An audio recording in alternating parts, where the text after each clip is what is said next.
चूनागढ़ राज्य में भैरव सिंह का शासन हुआ करता था। चूनागढ़ राज्य में ही कलुआ नाम का एक मूर्तिकार रहा करता था। कलुआ मूर्ति बनाने में निपुण था। उसकी बनाई हुई मूर्तियों के चर्चे दूर दूर के राज्य तक फैले हुए थे। एक दिन कलुआ मूर्ति बनाने के लिए अपनी दुकान पर जा रहा था कि तभी उसका मित्र रास्ते में मिल जाता है। आजकल देख रहा हूँ मूर्ति बनाने में तुम कुछ ज्यादा ही व्यस्त चल रहे हो। तुम तो जानते हो बिलवा कि मैं सारा दिन मेहनत से मूर्ति बनाता हूँ, मगर मेरी बनाई हुई मूर्ति एक भी नहीं बिकती। तुम्हारे हाथ की बनाई हुई मूर्तियां भी जरूर बिकेंगी कलवा। बस तुमको थोड़ी सी मेहनत करने की जरूरत है। तुम्हें अपनी बनाई हुई मूर्ति के रंगों पर ध्यान देना चाहिए। तुम्हारी कारीगरी तो अच्छी है, बस तुम रंगों पर थोड़ा सा ध्यान दे दो तो तुम्हारी बनाई हुई मूर्ति भी कमाल की बन जाएगी। कलुआ भी मूर्ति ही बनाया करता था। शायद तुम बिल्कुल सही कह रहे हो मेरे दोस्त। अब से मैं और ज्यादा मेहनत करूंगा और तुम्हारे बताए हुए अनुसार मैं रंगों पर अब और ज्यादा ध्यान केंद्रित करूंगा। ये हुई ना बात? और फिर मैं तो तुम्हारी मदद के लिए हमेशा तैयार रहता हूँ। ठीक है बिलवा, अब मैं चलता हूँ। इतना कहकर कलुआ अपनी दुकान पर चला गया।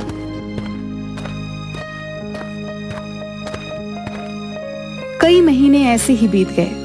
एक दिन वहां पर भैरव सिंह के सैनिक कलुआ की दुकान पर आकर रुक जाते हैं। एक सैनिक कलुआ की ओर देखकर बोला, क्या तुम्हारा ही नाम कलुआ है? जी मेरा ही नाम कलुआ है। हमारे महाराज भैरव सिंह अक्सर आम आदमी का भेष बदलकर अपनी प्रजा का हालचाल मालूम करते रहते हैं, और एक दिन राजा की नजर तुम्हारी बनाई हुई मूर्तियों पर पड़ी जो कि उन्हें बहुत ज्यादा पसंद आई। कुछ दिनों बाद भैरव सिंह अपने राज्य में एक बहुत बड़ा समारोह करवाने वाले हैं। तुम्हें भैरव सिंह के लिए एक ऐसी मूर्ति बनाकर तैयार करनी होगी जो बिल्कुल इंसानों जैसी लगे। याद रखना, मूर्ति एक सुंदर युवती की होनी चाहिए। तुम ऐसी सुंदर युवती की मूर्ति बनाकर तैयार करोगे जिसे देखकर समारोह में आए अन्य राजाओं का मुंह फटा का फटा रह जाए। ये चूनागढ़ के राज्य की साख का सवाल है। लेकिन भैरव सिंह समारोह में मूर्ति क्यों लगवाना चाहते हैं? उस समारोह में निशानेबाजी का कार्यक्रम भी होगा। उस मूर्ति के सर पर एक सेब रखा जाएगा और उस पर दूर से कोई एक राजा निशाना लगाएगा।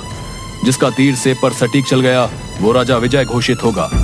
और भैरव सिंह को विश्वास है कि अन्य राज्यों के राजा मूर्ति की सुंदरता में खो जाएंगे और अपने निशाने से भटक जाएंगे और भैरव सिंह ही विजयी होंगे। इतना कहकर वह सैनिक वहां से चला गया। सैनिक के जाते ही बिलवा कलुआ की दुकान पर आ गया। सब कुशल मंगल तो है कलुआ? सैनिक तुम्हारी दुकान पर क्या करने आए थे? कहीं तुम्हें बंदी बनाने तो नहीं आए थे? अरे नहीं नहीं बिलवा, मेरी मेहनत सफल हो गई। सैनिकों ने मुझे बताया कि भैरव सिंह अक्सर अपना भेष बदलकर प्रजा का हालचाल लेते रहते हैं, और एक दिन भैरव सिंह की नजर मेरी बनाई मूर्ति पर पड़ी जो उन्हें बहुत पसंद आई। भैरव सिंह महल में एक समारोह करवाने वाले हैं और उन्होंने उस महल के लिए एक सुंदर युवती की मूर्ति बनाने का आदेश मुझे ही दिया है। बिलवा, लगता है अब मेरे दिन बदलने वाले हैं। यह तो तुमने बिल्कुल सही कहा कलवा।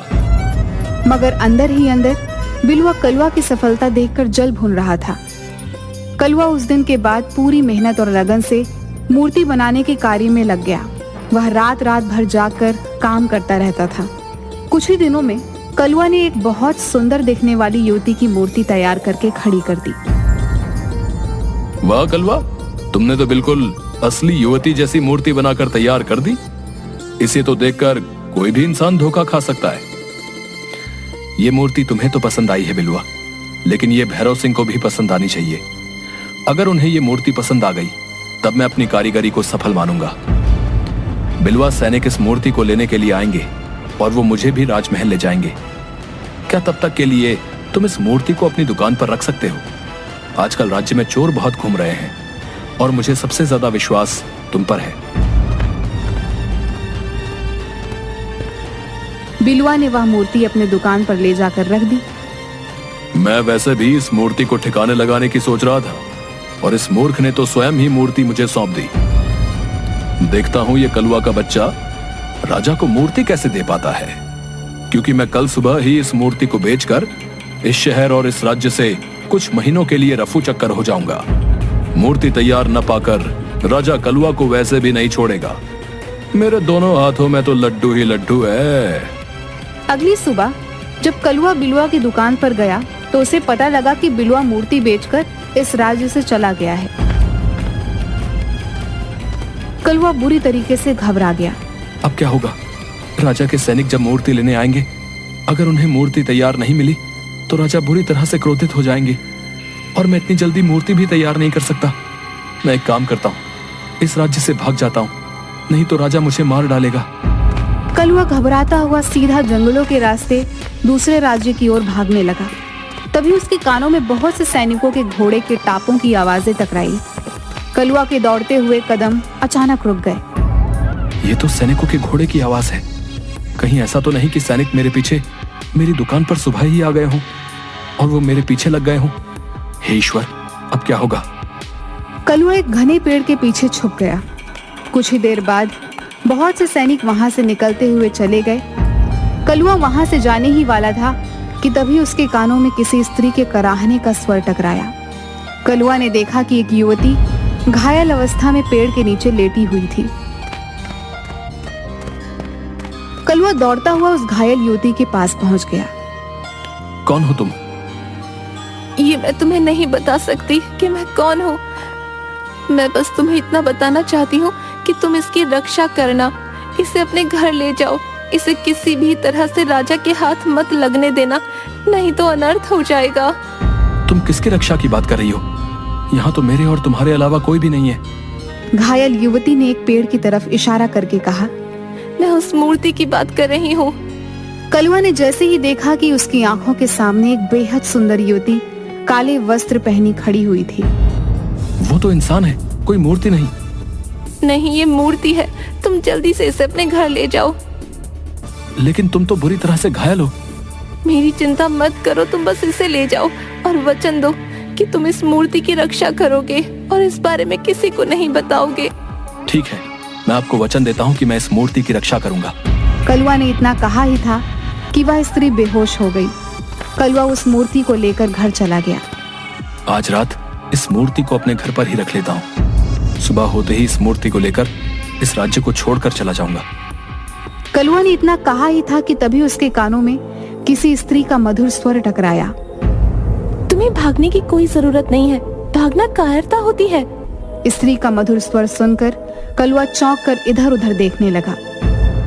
एक बार को मुझे ऐसा लगा जैसे कि इस मूर्ति ने मुझसे बात की हो। लगता है मैं भी पागल हो गया हूँ। भला मूर्ति क्या बात करती है? कलवा उस मूर्ति को निहारते हुए सो गया।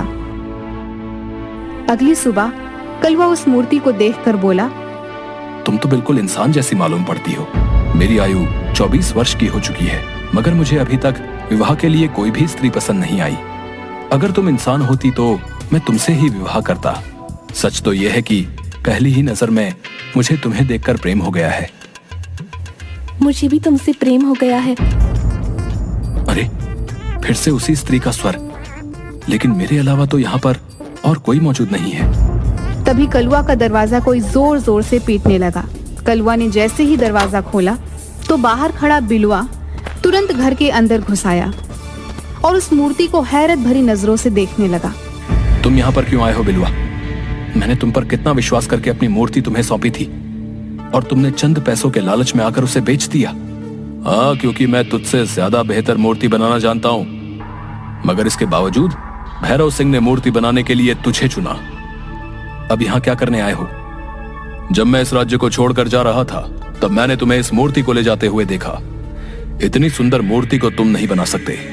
बताओ, ये मूर्ति किसकी चुरा कर लेकर आए हो तुम? चोर को चोरी नजर आता है और मैं तुम्हारी तरह चोर नहीं हूं। सीधी तरह से यहां से दफा हो जाओ। दफा तो मैं हो जाऊंगा कलवा, लेकिन इस मूर्ति को ले जाकर। ये मूर्ति मेरी नहीं है बिलवा, इसलिए मैं इसे तुम्हें नहीं ले जाने दे सकता। मैं जानता हूं ये मूर्ति तुम्हारी नहीं है। सीधी तरह से ये मूर्ति मुझे दे दो कलवा, नहीं तो मैं सैनिकों को यह बताऊंगा कि तुमने लालच में आकर राजा के साथ विश्वासघात किया है। इतना कहकर बिलवा मूर्ति की तरफ जैसे ही गया, अचानक से उस मूर्ति की आंखों से रंग बिरंगी किरणें निकली और देखते ही देखते बिलवा के शरीर में आग लग गई और वो वहीं पर मर गया। यह देखकर कलवा के हाथ पैर फूल गए। तभी कलवा का दरवाजा कोई पीटने लगा। कलवा ने जैसे ही दरवाजा खोला तो सामने राजा के सैनिक खड़े थे। क्या तुमने मूर्ति बना दी कलवा? कल समारोह प्रारंभ होने वाला है। तुम्हें इसी समय वो मूर्ति हमारे साथ राजमहल लेकर चलनी है। मैं क्षमा चाहता हूँ। राजा के आदेश पर मैंने एक सुंदर युवती की मूर्ति बनाकर तैयार की तो थी, लेकिन बिलवा उसे बेचकर भाग गया। झूठ बोलते हो तुम। तुम्हारी दुकान पर गया। तुम्हारे दोस्त बिलवा ने बताया कि तुमने उस सुंदर मूर्ति को लालच में आकर किसी दूसरे राज्य में बेच दिया। तुम्हें इसका दंड मिलेगा। और तुमने अपने दोस्त बिलवा को ही मार डाला। बिलवा झूठ बोल रहा था और मैंने बिलवा को नहीं मारा। लेकिन सच तो तुम भी नहीं बोल रहे कलवा। मूर्ति तो मेरे सामने खड़ी है। मैं इस मूर्ति को आप लोगों को नहीं ले जाने दूंगा। ये मूर्ति मेरी बनाई हुई नहीं है। किसी की भी बनाई हुई हो, इससे क्या फर्क पड़ता है? फिलहाल तो ये राजमहल की शोभा बनेगी। अगर ये मूर्ति तुमने नहीं बनाई कलवा, तो मेरा दावा है कि इतनी सुंदर मूर्ति तुम भी नहीं बना सकते थे। मैं इस मूर्ति को आपको नहीं ले जाने दूंगा। तुम्हारा दिमाग तो ठीक है कलवा। कल समारोह शुरू होने वाला है। राजा को अपमानित करवाओगे क्या? इतना बोलकर उसने मूर्ति को उठाने का आदेश दिया, मगर कलवा जिद पर अड़ गया। गिरफ्तार कर लो इस कलवा को। इसने 2 अपराध किए हैं। एक तो भैरव सिंह के लिए बनाई हुई मूर्ति लालच में आकर बेच दी, और दूसरा अपराध इसने अपने ही दोस्त को जान से मारकर किया। सैनिकों ने कलवा को भी गिरफ्तार कर लिया। वह कलवा और उस मूर्ति को राजमहल के अंदर लेकर चले गए। मूर्ति को देखकर राजा का मुंह हैरत से फटा का फटा रह गया। भैरव सिंह सैनिक से बोला, तुमने कलवा को गिरफ्तार करके क्यों रखा हुआ है? इसने तो बहुत सुंदर मूर्ति बनाई है। इसका दावा है कि ये मूर्ति इसने नहीं बनाई, और ये इस मूर्ति को देने में आनाकानी कर रहा था, और इसने मित्र को भी जान से मार दिया। मैंने अपने दोस्त की जान नहीं ली। राजा के कहने पर सैनिक ने उसके हाथ से रस्सियां खोल दी और उसे आजाद कर दिया। तुम इस मूर्ति को देने में आनाकानी क्यों कर रहे थे कलवा? क्या तुम्हें अपने राज्य पर विश्वास नहीं है? क्या तुम्हें ऐसा लगता है कि मैं तुम्हें इसकी कीमत नहीं दूंगा? मैं तुम्हें इस मूर्ति के बदले इतना सोना दूंगा कि तुम्हारी 7 पुश्तें बैठकर खाएंगी। मुझे कभी धन का लालच नहीं रहा महाराज, लेकिन ये मूर्ति मेरी नहीं, किसी की अमानत है, और मैंने उसे वचन दिया है कि इस मूर्ति की मैं रक्षा करूंगा। रक्षा इंसानों की जाती है कलवा, मूर्ति की नहीं, और तुम्हें अपने दोस्त की हत्या करने के जुर्म में दंड मिलेगा। तभी राजा का एक घायल सैनिक दौड़ता हुआ राजा के पास आकर बोला, महाराज, राजमहल पर पड़ोसी राज्य के राजा चंद्र सिंह ने आक्रमण कर दिया है और सारे राज्य पर कब्जा भी कर लिया है। कुछ ही क्षणों में वो आपके पास पहुंचता होगा। इतना कहकर वह सैनिक वहीं पर बेहोश हो गया। तभी वहां पर राजा चंद्र सिंह अपने सैनिकों के साथ आकर बोले, अपने आप को मेरे हवाले कर दो भैरव सिंह, तुम्हारी सेना हार चुकी है। ये गलत है चंद्र सिंह, तुमने पीठ पीछे और धोखे से वार किया है। इसे युद्ध नहीं कहते बल्कि धोखा कहते हैं। जो भी हो, परंतु जीत मेरी हुई है। अब से चुनागढ़ राज्य मेरा हुआ। तभी राजा चंद्र सिंह की नजर उस मूर्ति पर पड़ी। इस मूर्ति की तलाश में तुम्हें पता नहीं कब से भटक रहा था। तुम्हारे पास ये मूर्ति कहां से आई? ये मूर्ति मेरे ही राज्य के एक कुशल कारीगर ने बनाई है। इस तरह के कुशल कारीगर तुम्हें सिर्फ मेरे ही राज्य में मिलेंगे। नहीं भैरव सिंह, तुम जिसे मूर्ति समझ रहे हो ना, वो दरअसल मूर्ति नहीं बल्कि कुछ और ही है। इतना कहकर राजा चंद्र सिंह ने अपने जेब से एक सफेद पाउडर मूर्ति के ऊपर फेंक दिया। अचानक मूर्ति के ऊपर रंग बिरंगी किरणें फूटने लगी और मूर्ति एक बेहद सुंदर युवती, मतलब एक इंसान में परिवर्तित हो गई और क्रोधित होकर राजा चंद्र सिंह से बोली,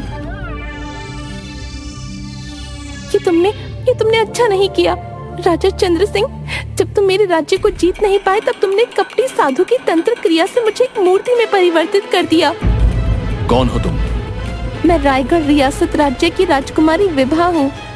हाँ, और अब मैं इस राजकुमारी से विवाह करके सुंदर नगर पर भी कब्जा कर लूंगा।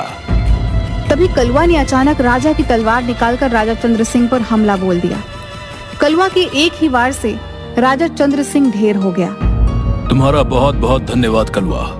अगर तुम ऐसा नहीं करते तो मेरे हाथ से मेरा राज्य छिन जाता और राजकुमारी विभा को ये जबरदस्ती अपनी पत्नी बना लेता। तुम्हारा बहुत बहुत धन्यवाद कलवा। इस चंद्र सिंह ने मुझे कपटी साधु द्वारा मूर्ति में परिवर्तित कर दिया था, लेकिन मैं मूर्ति बनने के बाद भी सब कुछ देख और सुन सकती थी। तुम्हें जंगल में जो घायल स्त्री मिली थी वो मेरी दासी थी, जो मुझे राजा चंद्र सिंह से बचाती हुई फिर रही थी। मगर राजा चंद्र सिंह के सैनिकों ने उस पर हमला कर दिया और इत्तेफाक से ही वहाँ तुम मिले। सच तो ये है कलवा कि मुझे भी तुमसे पहली ही नजर में प्रेम हो गया है।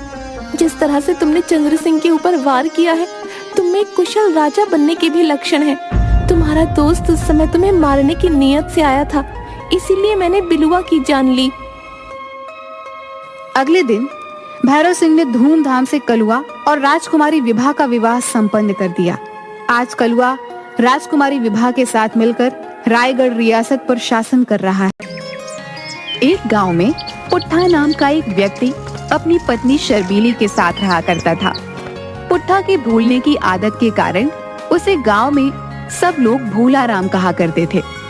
दोपहर के 12 बज चुके थे और पुट्ठा अभी तक सो रहा था। पुट्ठा की पत्नी शर्मीली क्रोधित होकर पुट्ठा के पास आकर बोली, अजी भोला जी, कब तक सोते रहोगे? क्या काम पे नहीं जाना? 3 घंटे से उठाने का प्रयास कर रही हूँ, लेकिन तुम्हारी नींद है जो खुलने का नाम ही नहीं ले रही। शर्मीली की आवाज सुनकर पुट्ठा की आंखें खुल गई और हड़बड़ाता हुआ उठकर इधर उधर देखने लगा। अजी ऐसे क्या देख रहे हो? अपने ही घर पर बैठे हुए हो आप। वो तो सब ठीक है, लेकिन मैं कहाँ पर हूँ? जाहिर सी बात है, कल रात आप अपने ही घर पर सोए थे, तो अपने ही घर पर उठोगे ना, जंगल में तो उठोगे नहीं। अरे याद आया, ये तो मेरा ही घर है। लेकिन तुमने मुझे इतनी सुबह सुबह क्यों उठा दिया? जरा आकाश की तरफ भी नजर दौड़ा लीजिए, आपको पता लग जाएगा कि दोपहर के 12 बज गए हैं। सुबह हुए 6 घंटे हो चुके हैं। बड़ी मुश्किल से मंगत भैया के यहाँ बड़ी मिन्नतें करके तुम्हें काम पे लगवाया था, और जब से तुम्हें काम पे लगवाया है तब से एक बार भी तुम समय से काम पर नहीं पहुँचे। हाँ, तुम सही कहती हो। मैं तो भूल ही गया कि आज मंगत भैया ने मुझे सुबह 8 बजे ही काम पर बुलाया था। मैं जल्दी से तैयार हो जाता हूँ, तुम नाश्ता लगा दो। नाश्ता करके क्या करेंगे? अब दोपहर के 12 बज गए हैं, अब तो भोजन ही करिए। पुट्ठा तैयार होकर भोजन करने बैठ गया, मगर भोजन देखकर उसका मूड खराब हो गया। अरे मैंने तुमसे कितनी बार कहा है शर्मीली कि मुझे दोपहर के समय अरहर की दाल पसंद नहीं है। तुमसे मैंने चने की दाल बनाने को कहा था भाई। आप कब से चने की दाल खाने लगे? आपका तो चने की दाल खाने से पेट खराब हो जाता है ना। अरे लगता है मैं फिर भूल गया है। मुझे तो अरहर की दाल बहुत पसंद है। गलती हो गई है, क्षमा कर दो। कल से मैं सुबह 8 बजे ही आ जाऊंगा मंगत लाल भैया। अरे ये क्या कह रहे हैं आप? अभी तो आप अपने घर पर ही हैं। मंगत भैया के यहाँ अभी गए ही नहीं आप। जब वहाँ पहुँच जाना तब उनसे अपनी गलती की क्षमा मांग लेना। पुट्ठा खामोशी से भोजन समाप्त करते हुए अपनी पत्नी शर्मीली से बोला, दाल तुमने वाकई बहुत स्वादिष्ट बनाई है शर्मीली, हमेशा की तरह। लेकिन हमेशा की ही तरह तुम मुझे आम का अचार देना तो भूल ही गई है। अरे इस कटोरी को गौर से देखिए, आपने दाल कम और आम का अचार ज्यादा खाया है। अच्छा, ऐसी बात है। तभी मैं सोचूं कि प्याज इतना खट्टा क्यों लग रहा है। ये अचार था। ओहो। अब मुझ पर एक एहसान करेंगे आप? जल्दी से काम पे जाइए, नहीं तो भूल जाऊंगी कि आप मेरे पति हो और मैं आपकी पत्नी। पुट्ठा चुपचाप मुस्कुराता हुआ अपने घर से बाहर निकल गया। वह कुछ दूर ही पहुंचा था कि तभी गांव का मुखिया पुट्ठा की ओर देखने लगा और बोला, क्या हाल है पुट्ठा? आज सुबह सुबह ही काम पर जा रहे हो? जी मुखिया जी, मंगत भैया ने सुबह 8 बजे ही काम पर बुलाया था, इसीलिए सुबह जल्दी उठकर मैं काम पर जा रहा हूँ। आजकल उनका काम बहुत तेजी से चल रहा है। लेकिन अभी तो सुबह के 7:30 ही बजे हैं। आधे घंटे पहले क्यों जा रहे हो भाई? समय से पहले पहुँचना तो अच्छी बात होती है मुखिया जी। तभी मुखिया के बगल में बैठा हुआ बल्ली मुस्कुराता हुआ बोला, अरे मुखिया जी, क्यों टांग खींच रहे हैं पुट्ठा जी की? पुट्ठा जी, मुखिया जी आपकी टांग खींच रहे हैं। क्या आपको इस बात का आभास नहीं है? मुखिया जी की तो मजाक करने की पुरानी आदत है। तो फिर अपने घर वापस चले जाओ और 2 घंटे बाद काम पर जाना। लेकिन क्यों? क्योंकि अभी तो सुबह के 5 बजे हैं। मंगत भैया तो सो रहे होंगे। सुबह सुबह अगर उन्हें उठा दोगे तो वो तुमसे नाराज हो जाएंगे। हो सकता है तुम्हें काम से ही निकाल दे। बल्ली की बात सुनकर पुट्ठा के चलते हुए कदम रुक जाते हैं और वह गहरी सोच में डूब जाता है। बहुत बहुत शुक्रिया बल्ली भैया, तुमने मुझे बचा लिया। नहीं तो मेरी पत्नी शर्मीली मुझे तो आज काम से ही निकलवा देती। हाँ, तभी मैं कहूँ कि मुझे नींद क्यों आ रही है। इतना कहकर पुट्ठा दोबारा अपने घर की ओर चला गया। मुखिया और बल्ली दोनों जोर जोर से हंसने लगे। अरे ये तूने क्या किया बल्ली? हैं? जब शर्मीली को पता लगेगा कि तूने पुट्ठे को बेवकूफ बनाकर घर भेज दिया है तो वो तेरी हड्डी पसली एक कर देगी। हाँ, अरे मैंने अपनी जिंदगी में बड़े बड़े भुलक्कड़ लोग देखे हैं, लेकिन इस पुट्ठा को तो अजीब भूलने की बीमारी है। ये तो कभी कभी रात को सुबह समझ लेता है और सुबह को रात। ऐसा नहीं है बल्ली, उस बेचारे को एक तो भूलने की बीमारी भी है और ऊपर से वो बहुत भोला भी है। सही कहा मुखिया जी, लेकिन आज की हरकत देखकर मुझे ऐसा लगा है कि इसे आज भूलने का फिर से बड़ा भयंकर वाला दौरा पड़ा है। अब जल्दी से यहाँ से चला जा बल्ली, कुछ देर बाद शर्मीली यहीं पर आती होगी। हाँ अब सही कह रहे हो मुखिया जी, मैं चला। इधर पुट्ठा को वापस घर आता देख शर्मीली क्रोधित होकर बोली, अजी अब क्या हुआ, वापस क्यों आ गए? क्या आज काम नहीं लगा? तुम तो कह रहे थे मंगत भैया ने सुबह सुबह 8 बजे ही तुम्हें बुलाया था। कहीं मंगत भैया ने तुम्हें काम से तो नहीं निकाल दिया? शर्मीली, मैं तुम्हारी इस आदत से तंग आ चुका हूँ। एक तो तुमने मुझे सुबह 5 बजे ही उठा दिया और ऊपर से नाराज हो रही हो। ये तुमसे किसने कहा कि इस वक्त सुबह के 5 बजे हैं? बल्ली भैया ने। आज मैं इस नास पीटे बल्ली की खबर लेकर ही रहूंगी। मैं आपसे तंग आ चुकी हूँ सच में। सच तो ये है कि आपने मेरा जीवन बर्बाद कर दिया। अरे उसने आज आपको दोबारा मूर्ख बनाया है। क्या मतलब? मतलब ये कि अभी इसी वक्त चुपचाप काम पे चले जाओ। कुछ देर बाद शाम हो जाएगी। जब सूरज सर पर चढ़ाता है तो उसे दोपहर बोलते हैं। सुबह के 5 बजे के वक्त सूरज नहीं निकलता। अरे ये तो मैं भूल ही गया।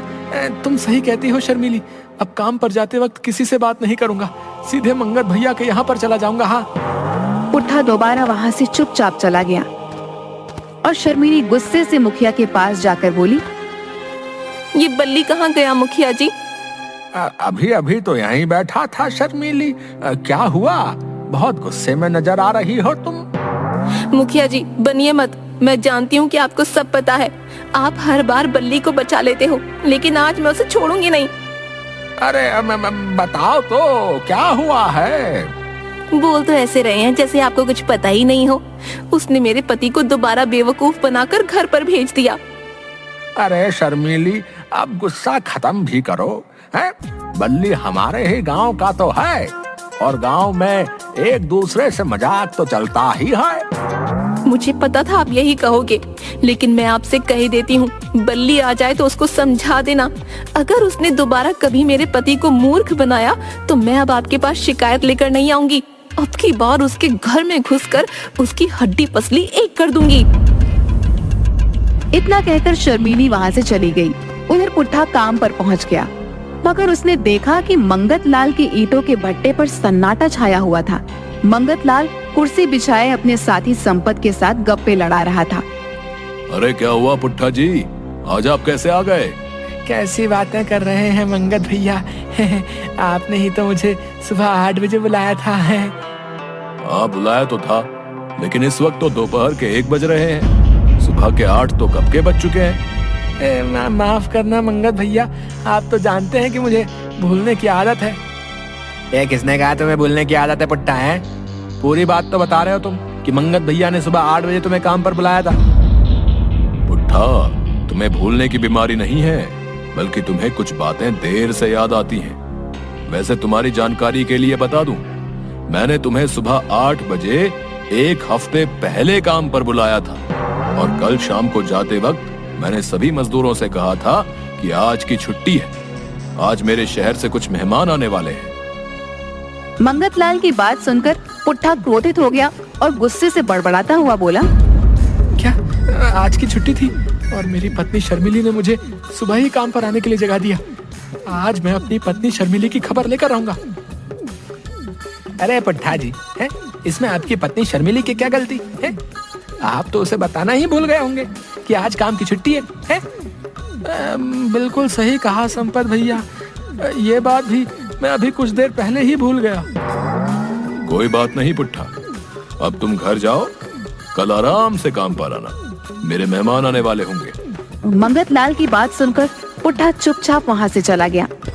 पुट्ठा के जाते ही एक कार मंगत लाल के पास आकर रुकी। कार में से एक व्यक्ति बाहर निकलकर खड़ा हो गया। मैं तुम्हारा ही इंतजार कर रहा था यश। तुम हमारी गैंग के लिए बरसों से काम कर रहे हो मंगत लाल। इतने सालों में किसी को कोई शक नहीं हुआ कि तुम हमारी गैंग से जुड़े हुए हो। मुझे सिर्फ पैसों से मतलब है यश जी, और पैसों के लिए मैं कुछ भी कर सकता हूँ। गांव में ये शराफत का चोला ओढ़ कर रखना ही पड़ता है, नहीं तो गांव के लोग शहर वालों से ज्यादा खतरनाक होते हैं। लाठी डंडों से ही पीट पीट कर मार डालते हैं। मैं आज तुम्हारे लिए बहुत खास काम लेकर आया हूँ। तुम्हें अपने ही गांव के मुखिया को उसके परिवार सहित बम से उड़ाना है। तुम्हें इस काम के लिए 10 करोड़ मिलेंगे। क्या 10 करोड़ एक मामूली मुखिया के लिए? ऐसा क्या खास है मुखिया में? वैसे तो कोई खास बात नहीं है मुखिया में। दरअसल मुखिया की शहर में 200 बीघा जमीन पड़ी हुई थी, जिस पर काफी वर्षों से मुकदमा चल रहा था। कुछ दिन पहले मुखिया उस मुकदमे को जीत गया और मुखिया की ऑपोजिट पार्टी ने मुखिया को मुखिया के परिवार सहित मरवाने के लिए अच्छी खासी रकम पेश की है। मुखिया के मरते ही उस जमीन की दावेदार मुखिया की ऑपोजिशन पार्टी हो जाएगी। लेकिन 200 बीघा जमीन की कीमत तो करोड़ों में होगी। मुखिया की जमीन हाईवे के बगल में है मंगत लाल। उसकी कीमत करोड़ों में नहीं बल्कि अरबों में है। तुम्हें इस काम के लिए 10 करोड़ रुपए ऑफर किए गए हैं। मैं कोई कच्चा खिलाड़ी नहीं हूं यश। सिर्फ 10 करोड़, 25 करोड़ रुपए से कम मैं नहीं मानूंगा मैं। नहीं तो तुम अपना काम किसी और से करवा सकते हो। मुझे पता था मंगत लाल कि तुम एक नंबर के लालची व्यक्ति हो, और मुझे यह भी पता था कि तुम इस काम के लिए 25 करोड़ रुपए ही मांगोगे। लेकिन मत भूलो, मैं चाहता तो तुम्हें नहीं बताता कि आखिर मैटर क्या है। और तुम ये भी जानते हो कि मैं कोई भी काम करने से पहले मामले की जड़ तक पहुंचता हूं। ऐसे ही अब तक कानून की नजरों से बचता हुआ नहीं आया हूं मैं। पिछली बार शहर के सबसे बड़े बिजनेसमैन राजन कसाना के घर पर बम ब्लास्ट मैंने ही करवाए थे। आज तक पुलिस उसका सुराग नहीं लगा सकी। कॉन्फिडेंस होना अच्छी बात है मंगत लाल, लेकिन तुम अब ओवर कॉन्फिडेंट हो रहे हो। मत भूलो कि पुलिस आज भी तुम्हारे गांव की सीमा के आसपास घूमती रहती है। और वो मेरे गांव की सीमा के आसपास ही घूमती रहेगी, मुझ तक नहीं पहुंच पाएगी। मैं तुमसे बहस नहीं करना चाहता। मैं तुम्हें तुम्हारी कीमत देने को तैयार हूं। तुम्हारे अकाउंट में आज शाम को 25 करोड़ रुपए जमा कर दिए जाएंगे। यश ने एक मोटा बैग मंगत लाल के हाथ में थमा दिया। इस बैग को मुखिया के घर पर रख देना। इतना बोलकर यश वहाँ से जाने ही वाला था कि तभी वह किसी को देखकर चौंक गया। सामने पुट्ठा खड़ा था। पुट्ठा को देखकर तीनों के पसीने छूट गए। पुट्ठा, तू यहाँ कब से खड़ा है? मैंने तुझे घर जाने के लिए बोला था ना? क्या आपने मुझे घर जाने के लिए बोला था? शायद मैं फिर भूल गया है। पुट्ठा, तू तो हमारी आंखों के सामने चला गया था ना? लेकिन मैं तो सीधे घर से अभी आया हूँ, तो आपने मुझे जाने के लिए कब बोल दिया? कभी कभी तो ऐसा लगता है मंगत भैया कि पुट्ठा को जान से मार दो। हाँ। ये नमूना कौन है? इसने तो हमारी सारी बातें सुन ली होंगी। ये हमारे लिए खतरा है। पागल मत बनो, ये मेरे ही गांव का भुलक्कड़ पुट्ठा है। इसे भूलने की आदत है। तभी मंगत लाल के दिमाग में एक विचार तेजी से कौंधा। वह बम वाला वही बैग पुट्ठा को पकड़ाते हुए बोला, पुट्ठा, तुम काम पर कल से आना, आज नहीं। और हाँ, इस बैग को मुखिया जी के घर याद से दे देना। तुम्हें याद तो रहेगा ना? जी बिल्कुल मंगत भैया, मैं इस बैग को बल्ली के घर दे दूंगा। बल्ली के घर में नहीं पुट्ठा, मुखिया के घर पर दे आना। इस बात को मत भूल जाना, नहीं तो मैं तुम्हारी पत्नी शर्मिली से तुम्हारी शिकायत कर दूंगा। शर्मिली का नाम सुनते ही पुट्ठा के माथे पर पसीना आ गया। जी जी बिल्कुल मंगत भैया, मैं सारी बात भूल जाऊंगा, लेकिन ये बात नहीं भूलूंगा कि मुझे इस बैग को मुखिया के घर पर छोड़ कर आना है। अब ये क्या किया तुमने मंगत भैया? इस बैग में तो बम है। ये मूर्ख बैग किसी दूसरे को ना पकड़ा दे या अपने ही घर पर ना रख दे। तुम्हें हो क्या गया है मंगतलाल? तुमने एक भुलक्कड़ आदमी को इतना खतरनाक काम सौंप दिया। तुम दोनों बिल्कुल मूर्ख के मूर्ख ही रहोगे। ये पुट्ठा है, मैं इसे बहुत सालों से जानता हूँ। ये सब कुछ भूल जाता है, लेकिन कभी भी मेरा नाम और अपनी पत्नी शर्मिली का नाम नहीं भूलता। तुम लोगों ने देखा नहीं, शर्मिली का नाम सुनते ही ये कैसे डर गया। अब ये मुखिया के घर पर बैग पहुंचा देगा और मुखिया अपने परिवार सहित बम धमाके से मर जाएगा और सारा का सारा इल्जाम पुट्ठा के ऊपर लगेगा और पुट्ठा को ये याद भी नहीं रहेगा कि ये बैग मैंने उसे दिया था। लेकिन अब करना क्या है? कुछ नहीं, तुम यहीं पर ठहरो यश। मैं और संपत पुट्ठा के पीछे जाते हैं। पुट्ठा जैसे ही इस बैग को मुखिया के घर पर देगा, मैं दूर से रिमोट कंट्रोल का बटन दबा दूंगा। चलो संपत। संपत और मंगतलाल पुट्ठा के पीछे लग गए, मगर उन दोनों ने देखा कि पुट्ठा मुखिया के घर के करीब जाकर अचानक रुक गया। मंगत भैया ने ये बैग किसके घर पर देने के लिए बोला था? ये तो मैं भूल ही गया। अगर मैं वापस गया तो मुझे बहुत डांट पड़ेगी। आज मैं किसी भी कीमत पर गलती नहीं करूंगा। हाँ, मैं एक काम करता हूँ, पहले सोचता हूँ। सोचने से मुझे जरूर याद आ जाएगा कि मंगत भैया ने ये बैग मुझे कहाँ देने के लिए कहा है। इतना कहकर पुट्ठा गहरी सोच में डूब गया। अचानक वह बड़बड़ाते हुए बोला, मुखिया जी, नहीं, मंगत भैया ये बैग मुझे मुखिया जी के यहाँ पर क्यों देने के लिए कहेंगे? मेरा ख्याल है कि उन्होंने आईजी को ये बैग देने के लिए बोला है। अरे मुझे सब याद आ गया। हमारे गांव में पिछले कुछ दिनों से आईजी साहब कुछ पुलिस वालों को लेकर घूम रहे हैं। जरूर ये बैग मंगत भैया ने आईजी के यहाँ पर देने के लिए बोला होगा। इतना कहकर पुट्ठा सीधे गांव की पुलिस चौकी की ओर मुड़ गया। पुट्ठा को पुलिस चौकी की ओर जाता देख संपत और मंगतलाल के पसीने छूट गए। अरे मंगत भैया, ये कहाँ जा रहा है? इसे रोको। अबे पागल हो गए हो क्या? अब अगर इसके साथ हमें किसी ने देख लिया तो हमारी पोल खुल सकती है। अगर इस भुलक्कड़ ने ये बैग पुलिस के हाथ में पकड़ा दिया तो क्या होगा? यहाँ से भागने में ही भलाई है। पुट्ठा पुलिस चौकी के अंदर घुस गया और उसने वह बैग आईजी के हाथ में पकड़ा दिया। आईजी उस बैग को देखकर बुरी तरीके से चौंक गया। ये बैग तुम्हें किसने दिया? इस बार मैं बिल्कुल नहीं भूला हूँ आईजी साहब। मुझे ये बैग मंगत भैया और संपत भैया ने दिया है और मुझसे यही कहा कि ये बैग आईजी को ही देना। आईजी ने जैसे उस बैग को खोला तो उसके पसीने छूट गए। अरे इसमें तो बम है। बम का नाम सुनते ही खलबली मच गई। पुलिस वाले पुट्ठा को अच्छी तरह से जानते थे।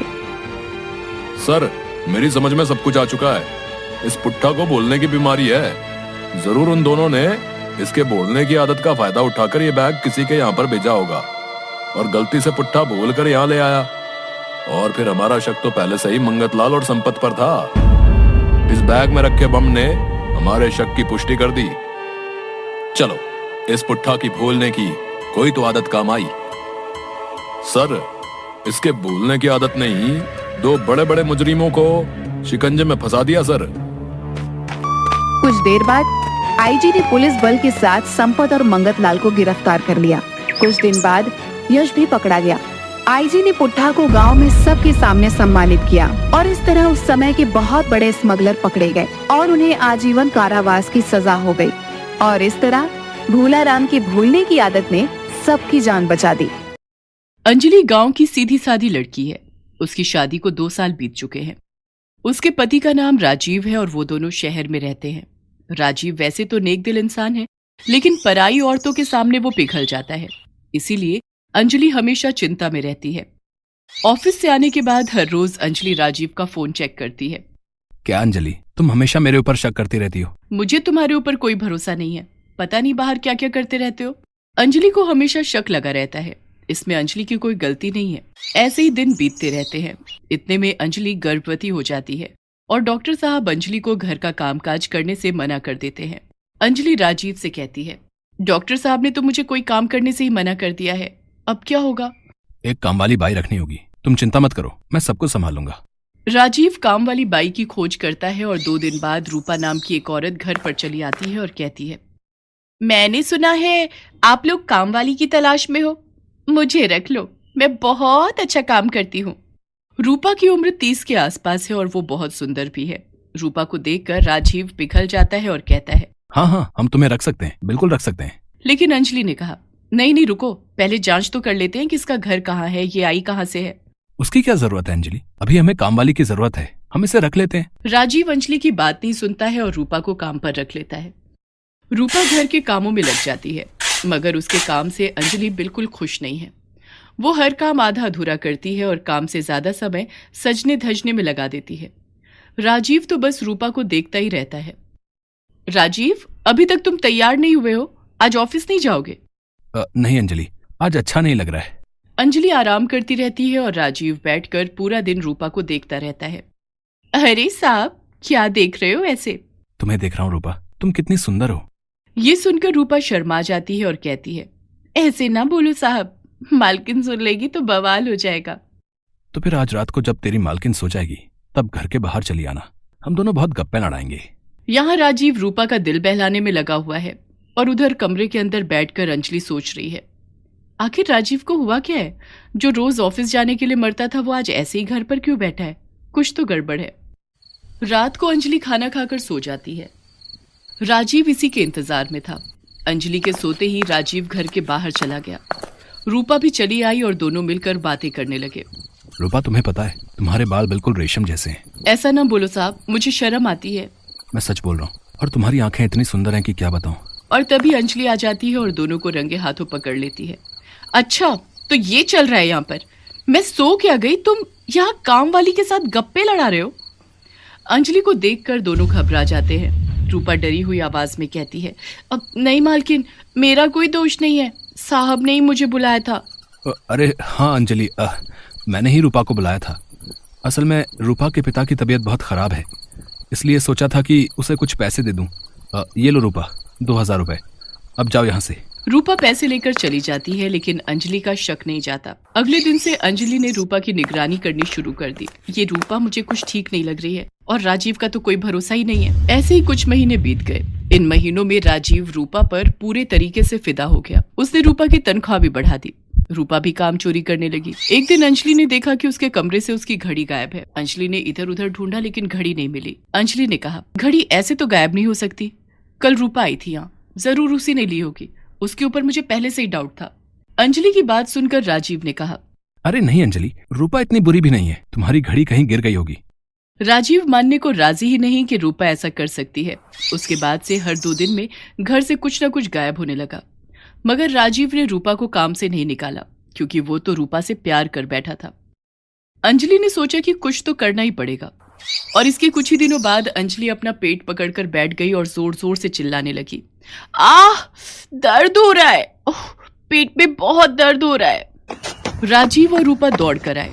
राजीव ने अंजलि को अस्पताल ले जाने के लिए गाड़ी बुलाई और रूपा के हाथ में घर की चाबी देकर राहुल अंजलि को लेकर निकल पड़ा अस्पताल की तरफ।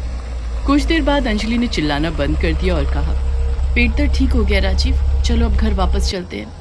लेकिन अभी तो तुम दर्द से तड़प रही थी। हाँ, मगर अब मैं ठीक हूँ, अब चलो घर वापस।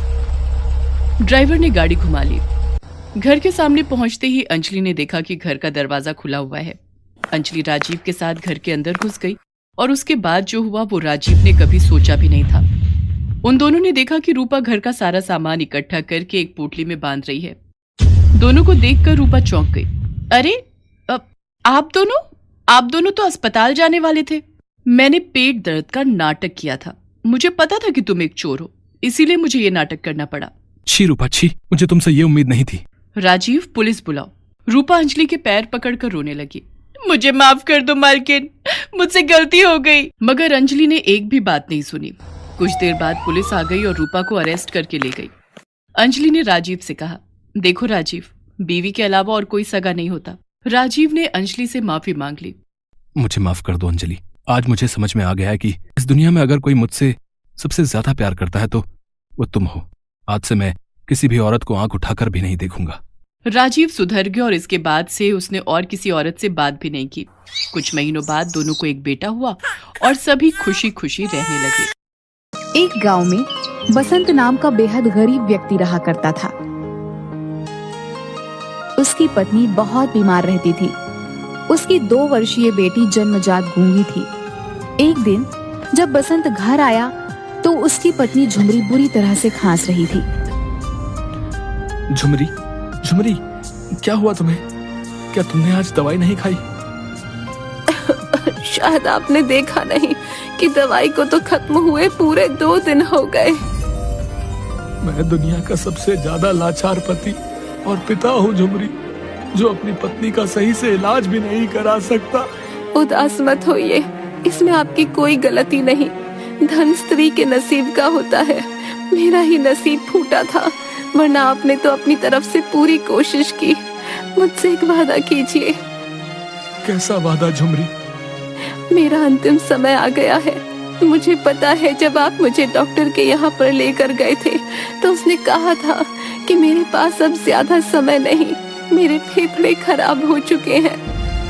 ऐसा नहीं कहते झुमरी, मैं तुम्हें अभी इसी वक्त डॉक्टर के पास ले चलूंगा। नहीं, कोई फायदा नहीं। मुझसे एक वादा कीजिए, मेरे जाने के बाद आप मेरी बेटी को कभी भी उसकी माँ की कमी महसूस नहीं होने देंगे, उसे कभी नहीं डांटेंगे। मैं वादा करता हूँ। झुमरी अपने बगल में लेटी हुई अपनी 2 वर्षीय पुत्री को हसरत भरी निगाहों से देखने लगी। झुमरी ने उसे देखते ही देखते दम तोड़ दिया। बसंत फूट फूट कर रोने लगा। इस घटना को 12 वर्ष बीत चुके थे। बसंत की पुत्री चमकी अब 14 वर्ष की हो चुकी थी। बसंत गांव के जमींदार कल्लन की हवेली में साफ सफाई का काम करने लगा था। मुझे आपसे कुछ बात करनी थी सेठ जी। अच्छा, अब मेरे इतने बुरे दिन आ गए कि गांव का एक भिखारी मुझसे बात करना चाहता है, जो मेरे ही टुकड़ों पर पलता है। चल जल्दी बोल, क्या बात करनी है? सेठ जी, मुझे 200 रुपए की बहुत जरूरत है। 200 रुपए में कितने जीरो होते हैं तुझे पता है? तेरे बाप दादा ने भी 200 रुपए कभी देखे हैं क्या? वैसे तुझे क्या जरूरत आ पड़ी वही पैसों की? मेरी बिटिया 2 दिन से बुखार से तप रही है, उसकी दवाई लानी थी। तुम गरीबों को बुखार में दवाई नहीं खानी चाहिए। अपनी बेटी के शरीर पर गीली पट्टियां रख दे, बुखार उतर जाएगा। ऐसा मत कहिए सेठ जी, मैं आपका हर कहना मानता हूँ। अगर आप बोलते हैं कि तपती दोपहर में सारा दिन मुझे खेतों की रखवाली करनी है, तो मैं सारा दिन धूप में ही रहता हूँ और आपसे कभी पैसे नहीं मांगता। बिटिया को 2 दिन से बुखार है, सिर्फ उसकी दवाई के लिए ही पैसे मांग रहा हूँ। ये सुनते ही जमींदार का गुस्सा 7वें आसमान पर पहुंच गया। क्यों रे? हैं? तुझे जो खाने को मिलता है वो क्या कम है? हैं? कि अब तू पैसे भी मांगने लगा? अगर तेरी औकात उसकी दवाई खरीदने की भी नहीं थी तो बच्ची पैदा क्यों की रे तूने? हैं? अरे पैदा होते ही उस समय उसे किसी कूड़े के ढेर में डाल देता। जमींदार की बात सुनकर बसंत की आंखों में से आंसू आ गए। ये आप कैसी बातें कर रहे हैं सेठ जी? मैंने बरसों आपकी गुलामी की है। आज पहली बार मैंने आपसे कुछ पैसे मांगे हैं, वो भी बिटिया की दवाई के लिए। नमक हराम, जुबान लड़ाता है। ये क्यों नहीं कहता कि तू टीबी का मरीज है? तेरे अंदर कोई काम करने की ताकत ही नहीं है। एक तो तुझे खाने को भोजन दिया, पहनने को कपड़े दिए, ऊपर से तू मुझसे जुबान लड़ा रहा है। इससे पहले कि मैं अपना आपा खो बैठूं, निकल जा यहाँ से, निकल जा। ये बिल्कुल गलत बात है सेठ जी। ईश्वर ने आपको इतना ढेर सारा धन दिया है, आपको एक गरीब को अपमानित करते हुए शर्म नहीं आती? अरे मैंने अपनी गुलामी के बदले आपसे क्या मांगा है? सिर्फ 200 रुपए। 200 रुपए के लिए आप मुझसे बोल रहे हो कि मैं अपनी बेटी को पैदा होते ही किसी कूड़ेदान के ढेर में फेंक देता? गरीब की हाय में बहुत ताकत होती है सेठ जी। गरीब के दिल से निकली हुई हाय बड़े बड़े महलों को चुटकियों में धराशायी कर देती है, बड़े बड़े रईसों को चुटकी में भिखारी बना देती है। बसंत की बात सुनकर जमींदार ने लातों और घूंसे से बसंत को बुरी तरीके से पीटना शुरू कर दिया और उसे धक्के मारकर अपनी कोठी से बाहर निकाल दिया। बसंत दर्द से कराहता हुआ अपने घर चला जाता है। अपने पिता को दर्द से कराहता हुआ देख चमकी तुरंत दौड़ी दौड़ी आई और वह इशारों इशारों में बसंत से पूछने लगी, ये क्या हुआ पिताजी? मैंने तेरी दवाई के लिए सेठ जी से कुछ पैसे मांगे थे बिटिया, लेकिन सेठ जी ने मुझे एक भी पैसा नहीं दिया। इसके बदले मुझे उसने अपमानित करके मार पीट कर अपनी हवेली से बाहर भगा दिया। बसंत की बात सुनकर चमकी की आंखों में आंसू आ गए और उसने इशारों इशारों से अपने पिता से कहा, मेरा बुखार सही हो गया है पिताजी, आपको चिंता करने की बिल्कुल भी आवश्यकता नहीं है, मैं बिल्कुल सही हूँ। चमकी की बात सुनकर बसंत फूट फूट कर रोने लगा। सेठ जी ने मुझे काम से भी निकाल दिया है। मैं जानता हूँ तू झूठ बोल रही है, तुझे अभी भी बुखार है और तुझे भूख भी लगी है। बसंत रोते रोते सो गया और चमकी भी। सुबह चमकी ने अपने पिता को बहुत उठाया मगर बसंत नहीं उठा। चमकी घबराकर बाहर भागी तो बाहर गांव के मुखिया के साथ कुछ व्यक्ति खड़े थे। चमकी को घबराया देख वो लोग झोपड़ी में आ गए। अरे ये तो बसंत है, इसको क्या हुआ? मुखिया के बगल में खड़ा हुआ बल्ली तुरंत बसंत के शरीर को हिला डुला कर देखने लगा। मुखिया जी, ये तो मर चुका है और मुझे तो लगता है कि इसे मरे हुए तो काफी घंटे हो चुके हैं। हाँ, ये तो बहुत बुरा हुआ बल्ली। इस बेचारी गूंगी लड़की का सिर्फ यही तो एक सहारा था। इसके शरीर पर तो चोटों के काफी निशान भी है मुखिया जी। ऐसा लगता है जैसे कि बसंत को किसी ने बुरी तरह से पीटा हो। बसंत तो जमींदार कल्लन के यहाँ पर काम करता था और कल्लन की क्रूरता के बारे में तो गांव का हर व्यक्ति जानता है। जरूर उस निर्दयी ने ही इस बेचारे को पीटा होगा। मैंने इतना क्रूर और अत्याचारी व्यक्ति अपने जीवन में नहीं देखा मुखिया जी। उस निर्दयी जमींदार को इस बेचारी बच्ची पर भी तरस नहीं आया। उसने ये भी नहीं सोचा कि अगर बसंत को कुछ हो गया तो इसका क्या होगा। तुम तो जानते ही हो कि जमींदार की उठक बैठक पुलिस महकमे के बड़े अधिकारियों में है और उसके पास धन की कोई कमी नहीं है। इसी बात का वो आज तक फायदा उठाता आया है। अरे हम क्या कर सकते हैं, ईश्वर ही उसे सजा देगा भैया। जो भी हो मुखिया जी, इस बेचारी गूंगी बिटिया की माँ तो 12 वर्ष पहले ही स्वर्ग सिधार गई। ऊपर से बेचारा इसका पिता भी मर गया। अब ये अनाथ कहाँ जाएगी। बल्ली की बात सुनकर मुखिया गहरी सोच में डूबता हुआ बोला, इस बच्ची की परवरिश कोई और नहीं बल्कि जमींदार ही करेगा बल्ली। चलो मेरे साथ। मुखिया चमकी को लेकर सीधा जमींदार की हवेली पर पहुंच गया। क्या बात है मुखिया जी, आज सुबह सुबह गांव के व्यक्तियों के साथ यहाँ कैसे? सब कुछ ठीक तो है? आपके यहाँ पर बसंत बरसों से काम करता था, कल रात उसकी मौत हो गई। ये तो बहुत बुरा हुआ। मैंने बसंत को कभी भी नौकर नहीं समझा। इस बात को तो हम सभी जानते हैं कि आप दिल के कितने अच्छे हैं, लेकिन बल्ली ने देखा है कि बसंत के शरीर पर चोटों के काफी निशान हैं। अभी हमने उसका अंतिम संस्कार नहीं किया है। सोच रहे हैं कि हम बसंत की लाश को पुलिस के सुपुर्द कर दें। पोस्टमार्टम से खुलासा हो जाएगा कि आखिर उसकी मौत किस वजह से हुई। ये सुनकर जमींदार घबरा गया क्योंकि वह जानता था कि उसने बसंत को कितनी बुरी तरीके से पीटा था। अरे नहीं नहीं मुखिया जी, पुलिस के पास जाकर क्या करेंगे आप? बसंत का अंतिम संस्कार मैं करूंगा और जहाँ तक सवाल उसकी बिटिया चमकी का है तो आज से उसकी परवरिश मैं करूंगा। उसे कभी भी उसके पिता की कमी महसूस नहीं होने दूंगा। जमींदार की बात सुनकर मुखिया व्यंगात्मक हंसी हंसते हुए बोला, मुझे आपसे यही उम्मीद थी। हम हर महीने चमकी बिटिया का हाल चाल लेने आते रहेंगे। इतना कहकर मुखिया चमकी को छोड़कर वहाँ से चला गया। चमकी अच्छी तरह से जानती थी कि जमींदार झूठ बोल रहा था। क्या जरूरत थी उस मुखिया के सामने अपनी बड़ाई पेश करने की? बसंत हमारे लिए क्या कम मुसीबत था कि एक और मुसीबत इस गूंगी को हमारे सर पर छोड़ गया। तुम्हारा दिमाग तो ठीक है अनीता। अगर मुखिया को जरा सा भी शक हो जाता कि बसंत को मैंने बुरी तरह से पीटा था तो वो बसंत की लाश को पुलिस के हवाले कर देता। अगर बसंत का पोस्टमार्टम हो जाता तो हम सबकी इज्जत मिट्टी में मिल जाती और सब जेल की चक्की पीस रहे होते। जरा दिमाग से भी काम लिया करो। वो सब तो ठीक है, लेकिन अब इस गूंगी का क्या करना है? अरे हमारी हवेली में 100 काम होते हैं, ये भी बसंत की तरह हमारी हवेली में गुलामी ही करेगी। एक तीर से 2 निशाने करने का शौक आपका नहीं गया? मैं तुम्हारी बात का मतलब नहीं समझा। अरे सीधी सी बात है, गांव वालों की नजर में आप इस बच्ची की परवरिश कर रहे हैं, मगर हमें तो बैठे बिठाए बसंत के मरने के बाद एक नई गुलाम मिल गई, वो भी ऐसी गुलाम जो बोल ही नहीं सकती। कुछ दिन बाद अनीता की बहन सुनीता वहां रहने के लिए आई। अनीता, जरा दिमाग से काम लो, इस लड़की का कुछ करो। कुछ सालों बाद ये गूंगी जवान हो जाएगी।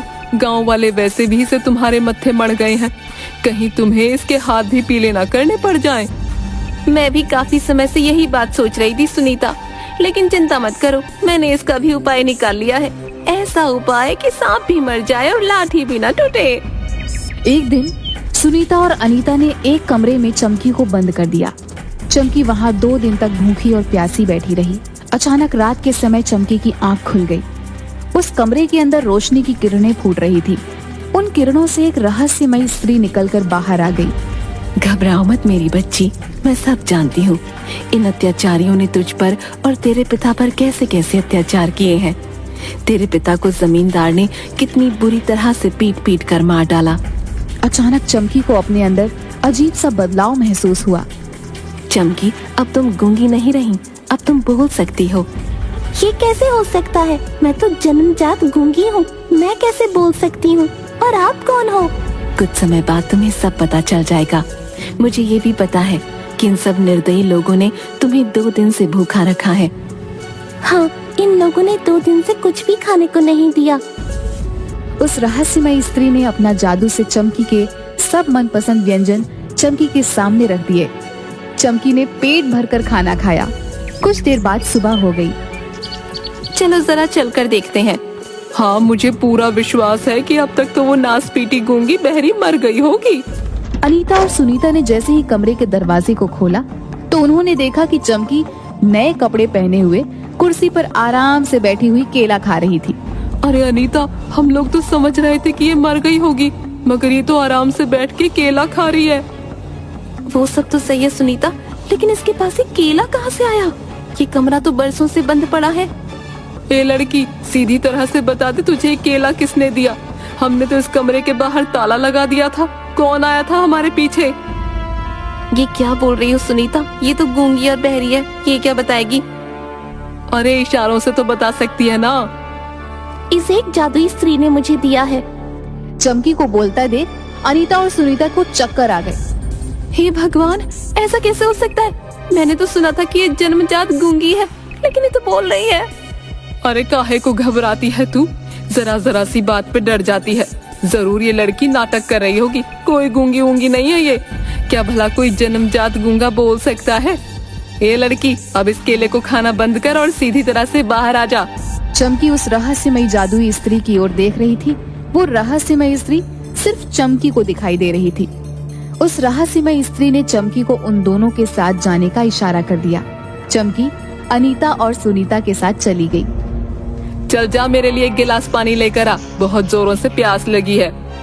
सुनीता ने यह कहा ही था कि जब अपने आप उठकर सुनीता के पास आ गया। यह देखकर सुनीता की चीख निकल गई। सुनीता की चीख सुनकर अनीता दौड़ी दौड़ी सुनीता के पास आई। क्या हुआ बहन, चिल्लाई क्यों? भूत भूत, ये लड़की भूत बन गई है। क्या बकवास कर रही हो सुनीता? कुछ देर पहले तो तुम बड़ी बहादुर बन रही थी, झांसी की रानी जैसी बातें कर रही थी, और अब सूखे पेड़ की तरह थर थर कांप रही हो। मैं अभी इस लड़की को सबक सिखाती हूँ। अनीता चमकी को मारने जैसे ही दौड़ी कि अचानक उसे ऐसा लगा जैसे कि उसका पैर किसी ने पकड़ लिया हो। अरे मेरा पैर किसने पकड़ा? पैर उसी रहस्यमयी स्त्री ने पकड़ा था, मगर वह उन दोनों को दिखाई नहीं दे रही थी। उस रहस्यमयी स्त्री ने अनीता को उठाकर फर्श पर पटक दिया। अनीता दर्द से चीख उठी। यह सब देखकर सुनीता उठकर बाहर की तरफ भागी और जमींदार से जा टकराई। क्या बात है सुनीता बहन, बहुत घबराई हुई हो तुम? अरे वो जो गूंगी और बहरी लड़की को तुमने रखा है ना, वो लड़की बोल रही है वो भूत बन चुकी है। पानी अपने आप चलकर आ रहा है। ये सब क्या हो रहा है? क्या नाप शनाप बके जा रही हो तुम? है? जरूर उस लड़की ने तुम्हें बेवकूफ बनाया होगा। मैं जाकर देखता हूँ। जमींदार कमरे में गया तो देखा उसकी पत्नी फर्श पर लेटी हुई दर्द से कराह रही थी कि अचानक कमरे में रखा हुआ डंडा खुद ब खुद जमींदार को बुरी तरीके से पीटने लगा। ये कैसे हो सकता है? डंडा अपने आप मुझे कैसे मार सकता है? ये तो वही डंडा है जिससे मैंने बसंत को बड़ी बेदर्दी से मारा था।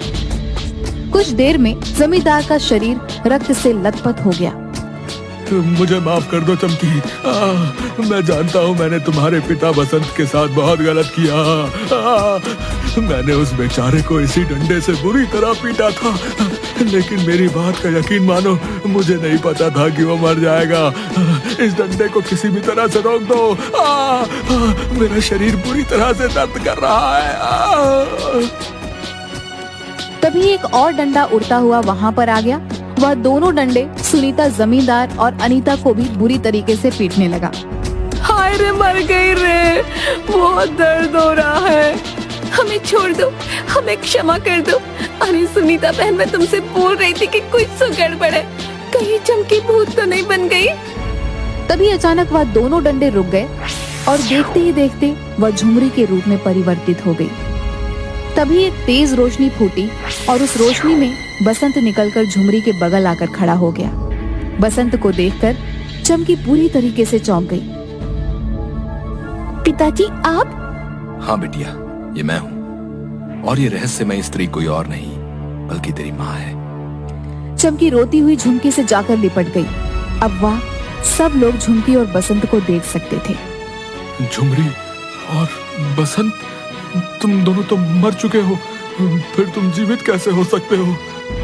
हाँ, तूने सही कहा पापी, मैं मर चुका था, लेकिन तूने और तेरी पत्नी ने मिलकर मेरी बेटी पर इतने अत्याचार किए कि मुझे और मेरी पत्नी को इस दुनिया में दोबारा आना ही पड़ा। हम दोनों की आत्माएं तड़प उठी। हमें क्षमा कर दो, मुझे भी माफ कर दो। हम चमकी को अब कभी तंग नहीं करेंगे। नहीं, मैं तुम तीनों को जीवित नहीं छोड़ूंगी। तुम तीनों ने मेरी बेटी के साथ बहुत अत्याचार किए हैं। तभी वहाँ पर मुखिया बहुत से गांव के लोगों को लेकर आ गया। सभी गांव वाले हैरत से झुमरी और बसंत की ओर देखने लगे। अब इन्हें छोड़ दो, आज से चमकी मेरी बिटिया है। इन्हें इनके किए की सजा कानून देगा। नहीं मुखिया जी, ये तीनों पापी अपने पैसे के दम पर फिर से बाहर आ जाएंगे और फिर से मुझ जैसे गरीबों को मारेंगे और उनके बच्चों पर अत्याचार करेंगे। ये तीनों इंसान के नाम पर कलंक है। इन तीनों ने गरीबों पर अत्याचार करने की हद पार कर दी है। इन तीनों की मौत निश्चित है। झुमरी और बसंत ने अपना हाथ आगे की ओर कर दिया। उनके हाथ से आग की बड़ी बड़ी लपटें निकलने लगी और देखते ही देखते जमींदार सुनीता और अनीता जलकर भस्म हो गए। चमकी की परवरिश गांव का मुखिया अपनी बेटी की तरह करने लगा। गांव में कालिया, गोपी और जग्गू नाम के 3 आवारा और बेवकूफ युवक रहते थे। उन तीनों की आपस में गहरी दोस्ती थी। तीनों गांव में आवारा घूमते फिरते रहते थे। एक दिन वो तीनों गांव में बने हुए छोटे से खोखे पर चाय पी रहे थे कि तभी दुकानदार ने उनसे कहा, ये आज तुम तीनों की आखिरी चाय है। तुम तीनों ने 6 महीने से अभी तक उधारी नहीं चुकाई। अरे तो क्या हुआ, हम कहीं भागे थोड़ी जा रहे हैं, दे देंगे तेरे पैसे। इतना बड़बड़ा क्यों रहा बे? ये सुनते हुए मुझे पूरे 3 महीने हो गए। अबे तो 3 महीने और सुन ले, हम तीनों को जल्दी काम धंधा मिल जाएगा, समझा? पहली तनख्वाह से तेरे पैसे तेरे मुंह पर मार देंगे। गोपी की बात सुनकर दुकानदार का गुस्सा 7वें आसमान पर पहुंच गया। एक तो तुम तीनों ने 6 महीने से उधार का पैसा नहीं दिया, ऊपर से मुझसे जबान भी लड़ा रहे हो। तुम तीनों को शर्म बची है कि नहीं? अबे काहे की शर्म? जिसने करी शर्म उसके फुटे कर्म। कितने पैसे हुए तेरे? आज के पैसे मिलाकर पूरे 4000 रुपए। धौंस तो ऐसे दिखा रहा है जैसे 4 लाख रुपए हो गए हो। पहले अपनी औकात से 400 की करी लो। तुम तीनों एक नंबर के निठल्ले और आवारा हो। मुझे 3 दिन के अंदर अपनी सारी उधारी चाहिए। अबे पागल हो गया क्या है? 3 दिन के अंदर हम तेरे पैसे कहां से लाके देंगे बे? कहीं से भी लाकर दो। 3 दिन के अंदर मेरे पैसे मेरे पास नहीं पहुंचे तो मैं तुम्हारी शिकायत गांव के मुखिया से करूंगा और तुम्हारे घर के अंदर जाकर तगादा करूंगा। तब कहीं जाकर तुम्हारी अकल ठिकाने आएगी। दुकानदार की बात पर कालिया आग बबूला होकर बोला। क्या बोला तू? अबे जरा से पैसों के लिए हमारे घर में घुसकर हमसे तगादा करेगा? ऐसा करके तो देख, मार मार के तेरे शरीर में भूसना भर दिया ना, फिर क्या दियो। तभी अचानक वहाँ पर गांव का मुखिया आ गया। उन चारों को आपस में झगड़ते देख मुखिया कड़क कर आवाज में बोला। क्या हुआ, तुम चारों आपस में झगड़ा क्यों कर रहे हो बे? देखिए मुखिया जी, एक तो इन तीनों ने 6 महीने से चाय का एक पैसा भी नहीं दिया, और जब मैंने इनसे पैसे मांगे तो उल्टा मुझसे बदतमीजी करने लगे। मुखिया जी, हमने इससे बोला था कि हम इसके पैसे जल्द से जल्द लौटा देंगे, मगर ये घर में घुसकर तकादा करने की धमकी दे रहा है। सही तो कह रहा है वो।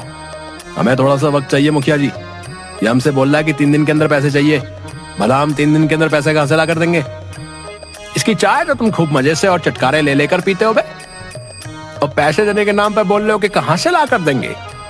तुम तीनों के अंदर शर्म नाम की कोई चीज है या नहीं? इतने हट्टे कट्टे नौजवान होकर तुम चाय तक के पैसे नहीं दे पा रहे। शर्म आनी चाहिए तुम तीनों को। मुखिया जी, मुझे मेरे इनसे पैसे दिलवा दीजिए। तुम तीनों ध्यान से सुनो, 1 हफ्ते के अंदर अंदर इसके पैसे लौटा देना, वरना मुझसे बुरा कोई नहीं होगा। अब निकलो यहाँ से। वो तीनों वहाँ से चले जाते हैं और एक पेड़ के नीचे बैठकर सोचने लगते हैं। अबे यार, बुरे फंस गए यार। अब 4000 रुपए 1 हफ्ते में कहां से ला कर देंगे वे? अबे चिंता मत कर, कहीं से इंतजाम कर लेंगे। कहां से इंतजाम करेंगे? मेहनत मजदूरी करना हम जानते नहीं, पैसे कहां से आएंगे? ऊपर से मुखिया भी हमको धमकी देकर चला गया। तभी वहाँ एक भिखारी आकर उनसे भीख मांगने लगता है। भगवान के नाम से कुछ दे दो बेटा।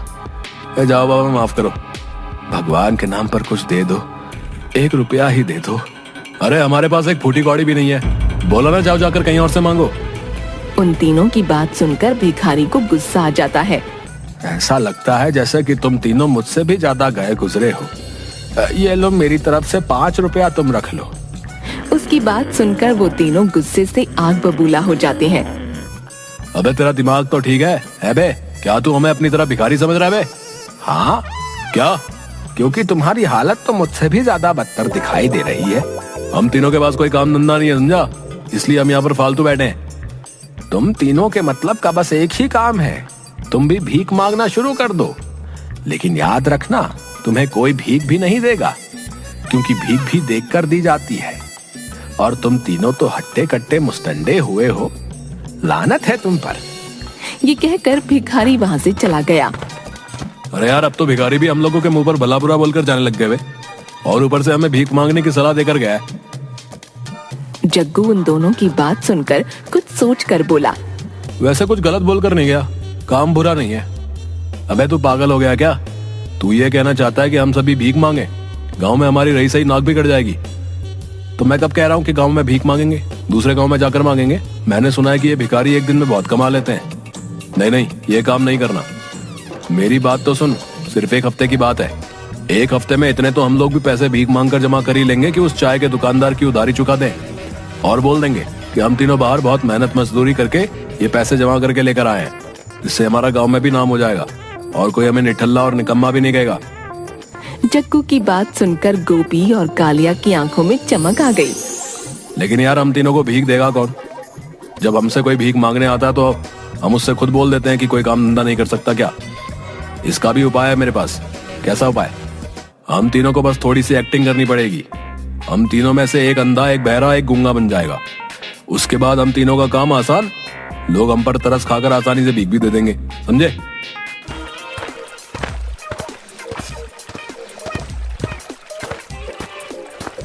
वो तीनों दूसरे गांव पहुंच गए। कालिया गूंगा, गोपी अंधा और जग्गू बहरा बन जाता है। उस गांव में एक व्यक्ति एक दुकान पर खड़ा होकर समोसे खा रहा होता है। हम तीनों एक साथ जाएंगे तो हो सकता है कि हम पर शक हो जाए। सबसे पहले मैं जाता हूँ।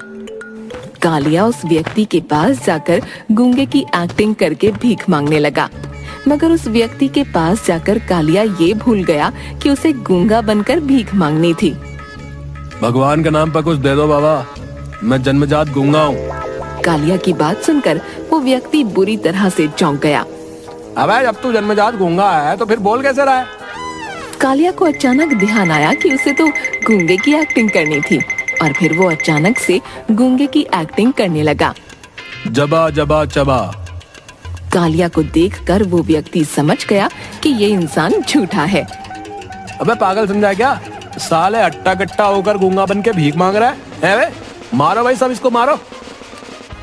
इतना कहकर वो कालिया को बुरी तरह से पीटने लगा और आसपास के लोगों ने भी कालिया पर हाथ सेंक दिए। कालिया दर्द से कराहता हुआ अपने दोस्तों के पास चला गया। अबे उन लोगों ने मुझे बहुत मारा बे, पीट पीट कर मेरा बुरा हाल कर दिया। अबे बेवकूफ, तुझे गूंगा बनना था। तूने कभी सुना है कि ये गूंगा ये बोल रहा है कि मैं जन्मजात गूंगा हूँ? तू तो कड़ी का एक्टर है। अब देख, मैं जाता हूँ, सीखना मुझसे कुछ। देख उससे कैसे पैसे ऐड कर लेके आता हूँ, देख। इतना कहकर गोपी उसी व्यक्ति के पास चला गया। भगवान के नाम पे कुछ दे दे बाबा इस अंधे को। मेरे घर में मेरी बीवी और बच्चे 2 दिन से भूखे हैं। उस व्यक्ति को गोपी को देखकर बड़ा तरस आया। वो अपनी जेब से 100 का नोट निकालकर गोपी को देखकर बोला, कहाँ रहते हो तुम? पहले तो तुम्हें इस गांव में कभी नहीं देखा। मैं यहीं पास के गांव में ही रहता हूँ बाबूजी। क्या तुम पैदाइशी अंधे हो? नहीं बाबूजी, कुछ वक्त पहले मजदूरी करते समय दीवार मेरे ऊपर गिर गई। मेरे पास इलाज कराने के लिए पैसे नहीं थे और मेरी आंखें चली गईं। तुम घबराओ मत, अगर तुम्हें और भी पैसों की जरूरत हो तो तुम मुझसे मिल लेना। लेकिन मैं आपसे कैसे मिल सकता हूँ बाबूजी? मैं तो देख ही नहीं सकता। मेरा नाम रामू है, मैं यहाँ का मुखिया हूँ। तुम किसी से भी बोल देना कि मुझे गांव के मुखिया से मिलना है, वो तुम्हें आसानी से मेरे पास पहुंचा देगा। अचानक गोपी ने देखा कि उस दुकान पर एक बड़ा सा सांप बैठा हुआ था, जो धीरे धीरे करके गोपी और मुखिया की ओर बढ़ रहा था। गोपी चिल्लाता हुआ बोला, सांप सांप सांप, अरे भागो सब यहाँ से, यहाँ पर एक बड़ा सा सांप है। गोपी की बात सुनकर दुकान में हड़बड़ी मच गई। लोगों ने तुरंत उस सांप को पकड़कर मार दिया। तुम्हारा बहुत बहुत शुक्रिया भाई, अगर तुम मुझे नहीं बताते तो मेरा यही काम तमाम हो जाता। अचानक मुखिया के दिमाग में एक विचार तेजी से कौंधा। लेकिन तुम तो अंधे हो ना, फिर तुमने सांप को कैसे देख लिया? वो मुझे सांप की आहट सुनाई दे गई। मुझे पता लग जाती है जब सांप आता है। मुखिया गुस्से से आग बबूला हो उठा। झूठ बोलता साले, अंधा बनकर भीख मांगता है, तुझे शर्म नहीं आती? एक तो वैसे ही अभी पिट कर गया था, अब तेरी बारी है, मारो इसको। इतना कहकर सभी लोग गोपी को मारने के लिए बुरी तरह से जुट गए। गोपी वहां से भागता हुआ अपने दोस्तों के पास पहुंचा।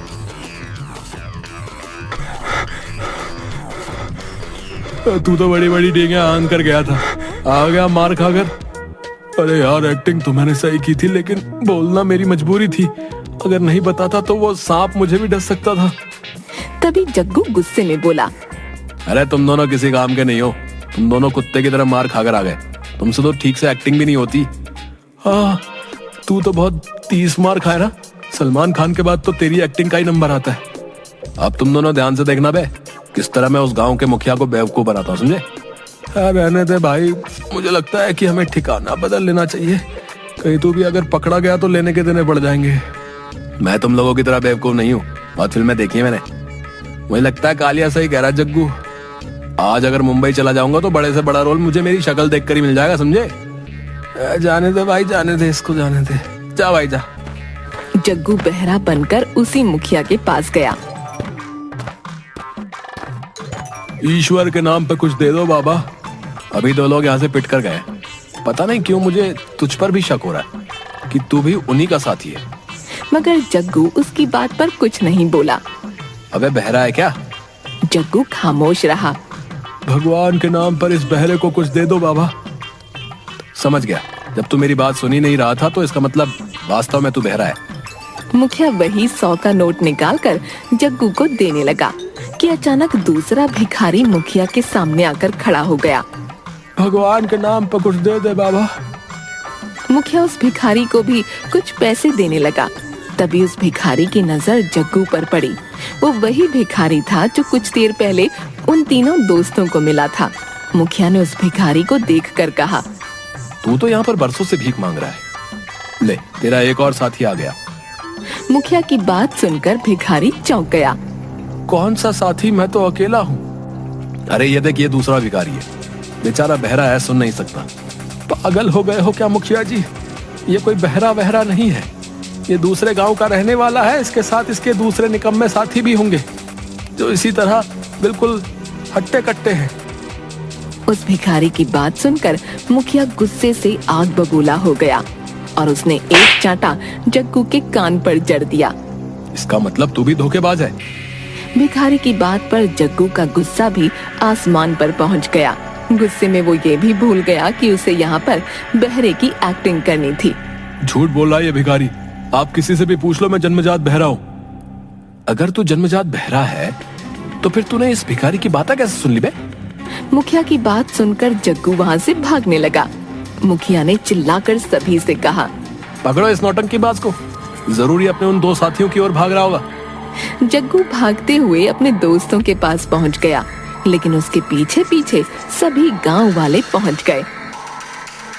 यही है वो तीनों नौटंकीबाज जो भीख मांगने की एक्टिंग कर रहे हैं। इन लोगों की वजह से ही बेचारे जो असली भिखारी होते हैं उन्हें भी भीख नहीं मिल पाती। मारो इन सबको, मारो मारो। सभी गांव वालों ने उन तीनों को पीट पीट कर उनका बुरा हाल कर दिया। वो तीनों फटे हुए कपड़े लेकर अपने गांव वापस आ गए। भाई कल से मजदूरी पर चलेंगे हम तीनों, आए नहीं तो एक हफ्ते बाद हम अपने गांव में मुखिया के हाथों भी पिटेंगे। भाई तू सही कहता है यार, आए तुम दोनों की बात सही है। हम तीनों को अब कोई काम धंधा ढूंढ लेना चाहिए। अयो। इसके बाद वो लोग सुधर गए और मेहनत से कामकाज करने लगे।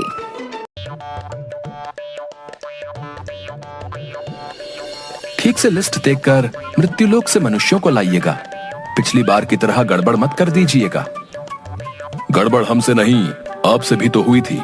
बिना वेरीफाई किए हुए आपने कई आदमियों को स्वर्ग के बदले नर्क और नर्क जाने वाले आदमियों को स्वर्ग का टिकट अलॉट कर दिया था। वो गलती भी आपके चलते ही हुई थी। आप ही नीचे मृत्युलोक में बिना लिस्ट वेरीफाई किए एक ही नाम और राशि के कई लोगों को एक साथ ले आए थे। जानते भी हैं आप कितना कंफ्यूजन हो गया था। कंफ्यूजन? और आपने जो वकील को स्वर्ग भेज दिया था, उसके बाद उसे नर्क शिफ्ट कराने में दांतों तले चने चबाने पड़ गए थे। वो तो भला हो एक नर्क वाले मोटे क्लाइंट का, जिसके कारण वकील नर्क में ट्रांसफर हुआ। वो वकील बोल रहा था कि धंधे के लिए तो वो नर्क में भी चला जाएगा। ठीक है बाबा, मेरी ही गलती थी। अब जल्दी से पृथ्वी पर जाइए आप। एक पल भी देरी हुई तो अनर्थ हो जाएगा।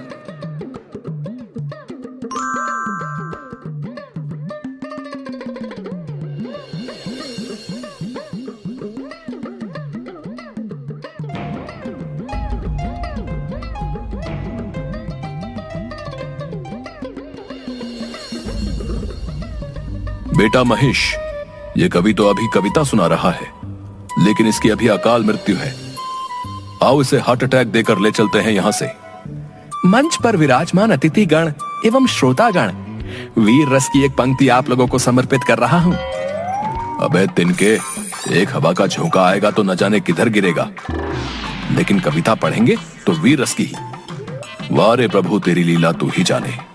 चल भाई, तेरे पास 3 मिनट है, निकाल ले अपनी वीर रस की भड़ास। सुन ले ओ यमराज, चैलेंज करता है तुझे कविराज। आया है तू मुझे लेने आज, मुझे अपने श्रोताओं पर है नाज। बेटा महेश, ये इसे कैसे पता चला कि हम इसे लेने आए हैं? हमारे डिपार्टमेंट का कॉन्फिडेंशियल वर्क कोई लीक कर रहा है क्या? हमें तो लगता है कि पृथ्वीवासी हमसे ज्यादा मॉडर्न टेक्नोलॉजी का विकास कर लिया है। तुझे हो ना हो अपने भैंसे पर, लेकिन मुझे अपने कलम पर है नाज। अरे तू क्या आएगा बनकर मेरा काल, मैं खुद आ रहा हूं तुमसे मिलने। अब तू अपने आप को संभाल। मालिक, ये कवि तो आपको ही टारगेट कर रहा है। अच्छा तो ऐसी बात है, ये ले हार्ट अटैक और चल मेरे साथ। कवि मंच पर ही हार्ट अटैक के कारण लुढ़क जाता है। यमराज जी उसे लेकर बोरे में डालकर महेश पर लाद देते हैं और दूसरा टारगेट पूरा करने चल देते हैं। दूसरा टारगेट की ओर चलो बेटा महेश। मालिक, अभी तो कवि का जीवन 1.5 मिनट बाकी था। देखा नहीं, तिनके सा कवि मुझे ही चैलेंज कर रहा था। अब पड़ा है बोरे में। चित्रगुप्त जी से बोलकर इसे नर्क में भिजवाऊंगा, देखना तुम। जी मालिक, अगला टारगेट लाइफ इंश्योरेंस एजेंट का है। अच्छा, मेरा नाम ले लेकर लोगों को डरा धमका कर इसने बहुत संपत्ति बनाया है। लेकिन खुद कभी भी मेरी पूजा नहीं किया। ये तो बड़ा नमक हराम निकला मालिक। सेठ जी, आप निश्चिंत होकर रहिए। ये प्लान ऐसा है कि आपको यमराज भी नहीं कुछ कर पाएगा। हाँ बेटा महेश, ये मुझे समझ में नहीं आता कि ये लोग अपना उल्लू सीधा करने के लिए मेरा ही नाम क्यों लेते हैं। मालिक, इन्हीं लोगों ने आपको बदनाम कर रखा है। शायद इसी कारण आपकी पूजा मृत्युलोक पर नहीं होती। अच्छा, अभी इसे मजा चखाता हूँ। जीवन बीमा का प्लान बेचने वाले अपना बीमा तो करवा लेता। यमराज बीमा एजेंट को भी ब्रेन हैमरेज करवाकर अपने साथ ले लेते हैं। अगला नंबर एक डॉक्टर का रहता है। चलो अब कुछ पढ़े लिखे लोगों से मिला जाए। जी मालिक, चलिए इन्हें भी ले लेते हैं।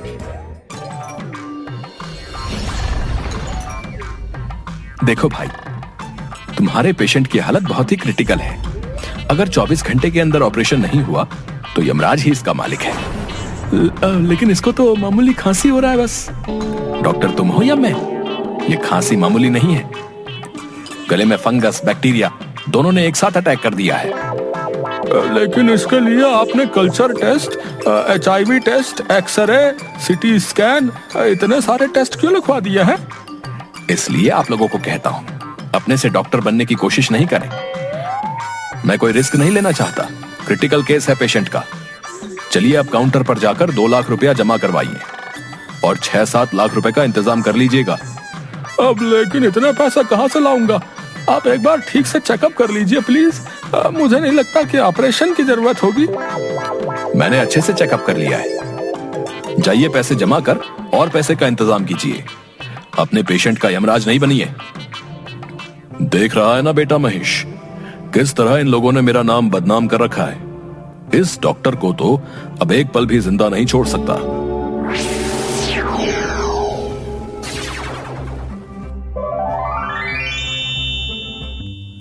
अब थक गया हूं मालिक। लास्ट शमशान से तांत्रिक को लेकर हम यमलोक चल देंगे। इस मुर्दे को मैं आज यमराज से छीन कर लाऊंगा। बक्कड़ चक्कड़ चामुंडा, ये लाश अभी तू खड़ा हो जा। गिद्ध, चील, कौवा और बाज, खदेड़ा जाएगा यहां से यमराज। अच्छा बेटा, मुझसे तो अच्छे अच्छे तांत्रिक भागते हैं और तुम हम ही को खदेड़ रहे हो। चल बेटा महेश, तेरा आज का कोटा पूरा हुआ।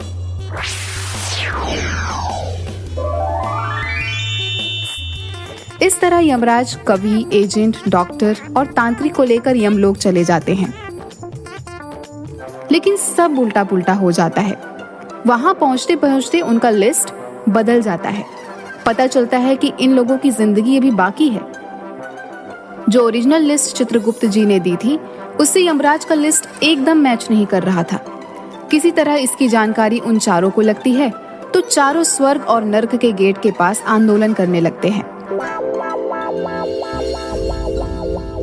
कौन है वो मक्कार?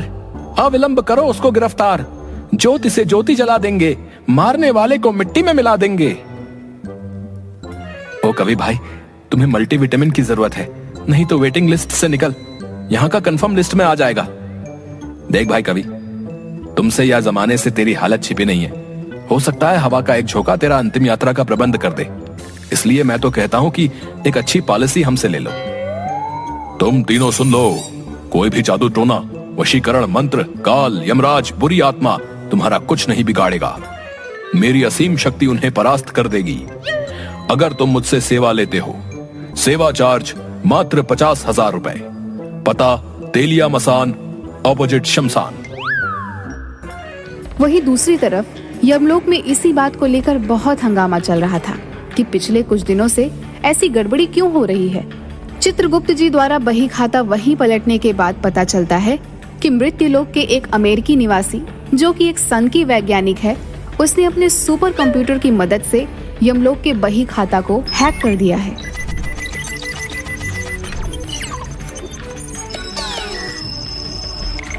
ओह, अब क्या होगा? देखता हूँ क्या हो सकता है। इन चारों को यमलोक लाए कितनी देर हुई है? 3 मिनट।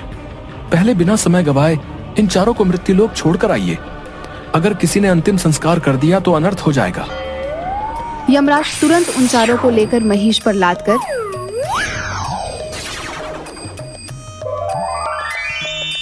मृत्युलोक पहुंचते हैं।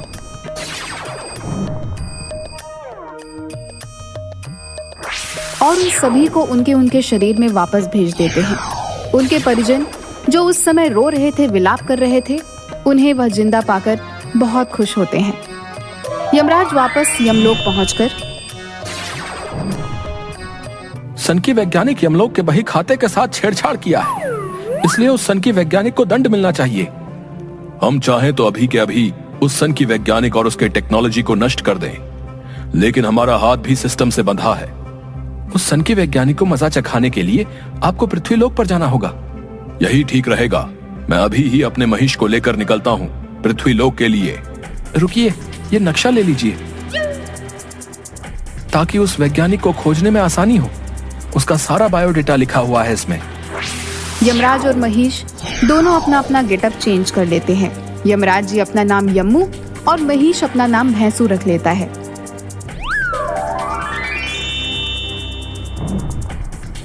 दोनों अमेरिका के हवाई द्वीप के एक निर्जन टापू पर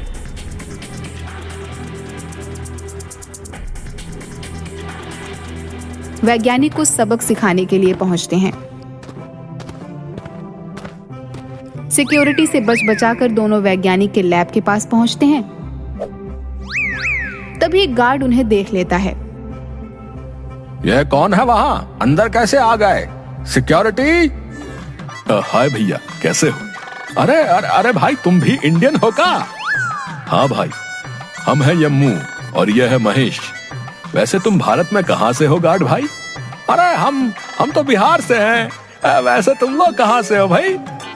ये तो गजब होई गवा, हम सब भी बिहार से हैं। अरे ला मर्दे, तनी खैनी खिला। बहुत दिन हो गई आपन बिहारी खैनी खायल। अमेरिका में बिहारी जैसन खैनी कहाँ मिलेला? यहाँ के वर्जीनिया खैनी और सिगार में ऊ दम नहीं खे।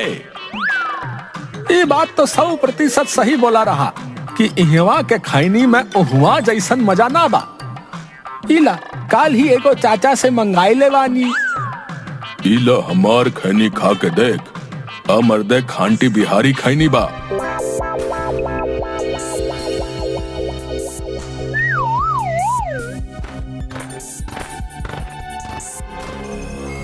आओ आओ, वेलकम।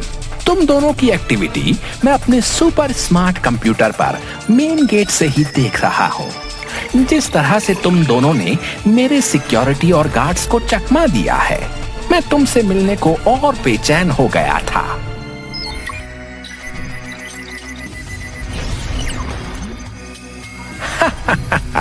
कैसा लगा मेरा स्वागत? अबे डागरा, हम आए हैं तुझे भेजने पागल खाना। ये ले तेरा पिंजरा।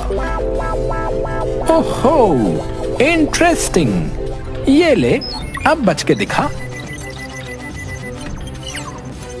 डागरा के हाथों में से एक रे निकलकर उन दोनों की ओर बढ़ती है, लेकिन पहले से तैयार यम्मू और भैंसू दोनों उस रे को अपने सुरक्षा कवच से बेकार कर देते हैं। कैसा रहा यमलोक का अंदाज? इसके बाद यम्मू बढ़कर सन की वैज्ञानिक डागरा को पकड़ लेता है और उसके दिमाग में पीछे से 2 नस को दबा देता है। ये ले भटके हुए मनुष्य, तू अब अपने बचपन के मजे ले। अब वह वैज्ञानिक अपना सारा मेमोरी भूलकर बच्चों की तरह ट्रीट करने लगता है। अल्ले अंकल, आपकी मूत के साथ मुझे खेलना है। अल्ले बाबा, मैं तो बफेलो की सवारी करूंगा। उसके बाद यम्मू और भैंसू पूरे लैब को जला देते हैं। अब हमें जल्दी से यमलोक की तरफ निकलना चाहिए। ये नादान मनुष्य कहीं हमारे पल्ले ना पड़ जाए। हाँ प्रभु, जल्दी विराजिए, हम लोग निकलते हैं। और वहां से यमलोक वापस आ जाते हैं। अब यमलोक का सारा सिस्टम पहले की तरह काम करने लगता है।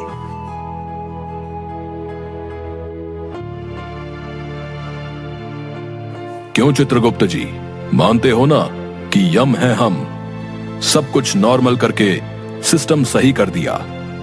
जी प्रभु, तभी तो आप यमलोक के कर्ता धर्ता हो। आपकी जय हो।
सुलेखा की शादी रायपुर में सुभाष के साथ 4 साल पहले हुई थी। सुभाष बहुत ही अड़ियल स्वभाव का था।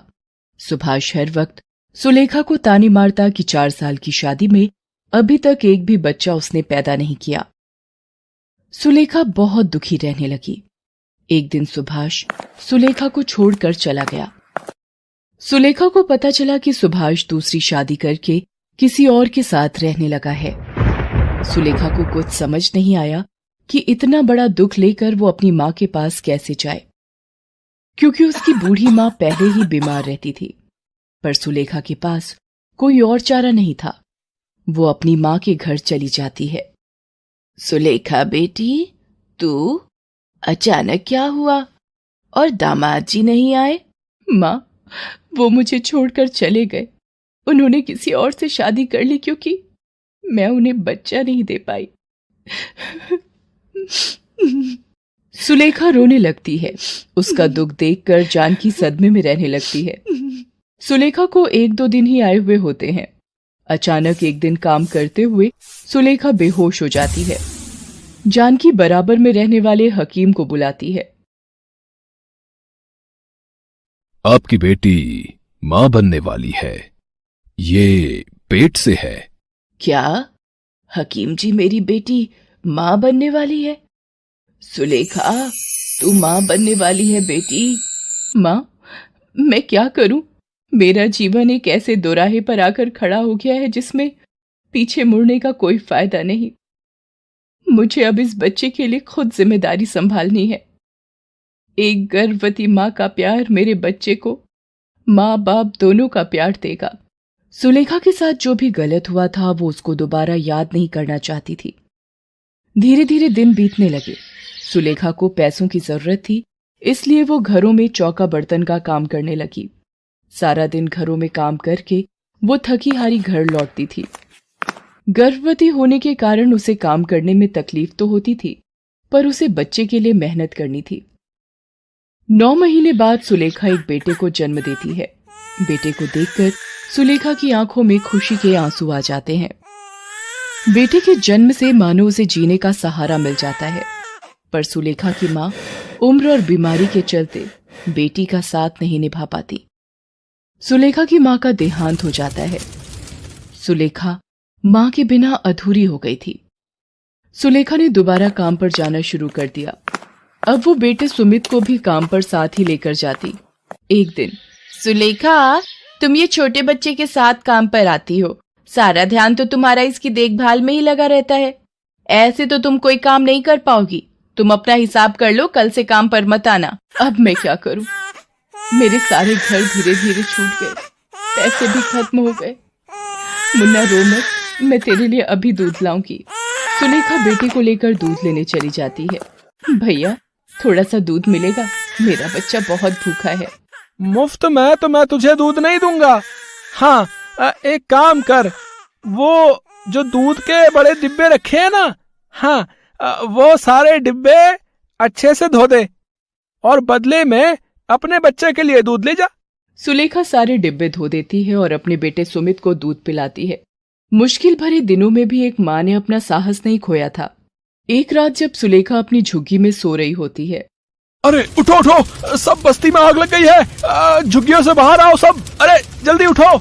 सुलेखा, ओ बेटी सुलेखा, जल्दी से बाहर आ, झुग्गियों में आग लग गई है। अरे ये आग कैसे लगी? मैं कैसे झुग्गी से बाहर निकलूं? अरे मेरा बच्चा, मैं कैसे जाऊं इस झुग्गी से बाहर? दरवाजे पर तो आग है। ये चादर लपेट देती हूँ मुन्ना को। हाँ, ये ठीक रहेगा। सुलेखा जैसे तैसे सुमित को बचाते हुए झुग्गी से बाहर निकलने लगती है। तभी एक जली लकड़ी सुलेखा के मुंह पर गिर जाती है। सुलेखा अपनी परवाह किए बिना सुमित को झुग्गी से बाहर सुरक्षित ले आती है, पर सुलेखा का मुंह एक तरफ से आग की वजह से जल जाता है। सुलेखा के पास इतने पैसे नहीं थे कि वो अपने चेहरे का इलाज करवा पाए, इसलिए उसका चेहरा देखने में भद्दा हो जाता है। पर सुलेखा इस बात की बिल्कुल परवाह नहीं करती। उसे यही सुकून होता है कि उसने अपने बेटे की जान बचाई और भगवान की कृपा से उसके बेटे को कोई नुकसान नहीं पहुंचा। दिन बीतने लगते हैं। अब सुमित स्कूल जाने लगा था। और सुलेखा चाहती थी कि सुमित पढ़ लिख कर बहुत ही बड़ा आदमी बने, इसलिए वो दिन रात मजदूरी करके मेहनत करती रहती थी। एक दिन, अरे राजू आजा, रुक, मैं अभी अपनी कॉपी लेकर आया, तब तक तू कमरे में बैठ। नहीं सुमित, तू मुझे कॉपी यहीं दे दे, मैं अंदर नहीं आ रहा। वो तुम्हारी माँ को देखकर मुझे बहुत डर लगता है और रात को नींद भी नहीं आती। उनका चेहरा बहुत ही डरावना है। अच्छा ठीक है राजू। अरे सुमित, तुम्हारा दोस्त राजू आया था, पर घर के अंदर क्यों नहीं आया? वो आपके डरावने और बदसूरत चेहरे से घबराता है। सिर्फ वही नहीं, मेरे सारे दोस्त आपका इतना खराब चेहरा देखकर डर जाते हैं, मानो किसी भूत को देख लिया हो। तभी मेरा कोई दोस्त मेरे घर आने के लिए हाँ नहीं बोलता। आपकी वजह से मुझे बहुत शर्मिंदगी महसूस होती माँ। पता नहीं मेरी जिंदगी में ऐसी माँ क्यों लिखी है। लोगों की माँ बहुत ही सुंदर होती है, पर मेरी माँ बदसूरत क्यों है। सुमित गुस्से में कमरे से चला जाता है। सुलेखा रोने लगती है, पर वो उस वक्त कुछ नहीं बोलती। समय ने अपनी चाल पकड़ी और सुलेखा की मेहनत से सुमित बड़ा होकर पढ़ लिखकर एक ऑफिस में नौकरी पर लग गया। सुलेखा को लगा कि शायद अब उसकी किस्मत के दिन पलटने वाले हैं। सुमित की नौकरी लग गई है और अब वो घर का खर्च भी उठाएगा और सुलेखा को आराम मिलेगा और वो बेटे का सुख भोग पाएगी। सुमित अपने ऑफिस की लड़की राशि, जिससे वो प्यार करता था, शादी कर लेता है। सुलेखा बेटे की खुशी की खातिर कुछ नहीं बोलती। एक दिन सुमित ऑफिस के काम से बाहर गया होता है। राशि अपनी कुछ सहेलियों को घर पर बुलाती है। माँ जी, आज मेरी कुछ सहेलियां लंच पर आ रही हैं। आप प्लीज उनके सामने अपना ये बदसूरत चेहरा लेकर बिल्कुल मत आना, वरना मुझे सबके सामने शर्मिंदा होना पड़ेगा। एक काम करो, आप अपना मुंह ढक लो, जिससे कि मेरी सहेलियों को आपका चेहरा नजर नहीं आएगा।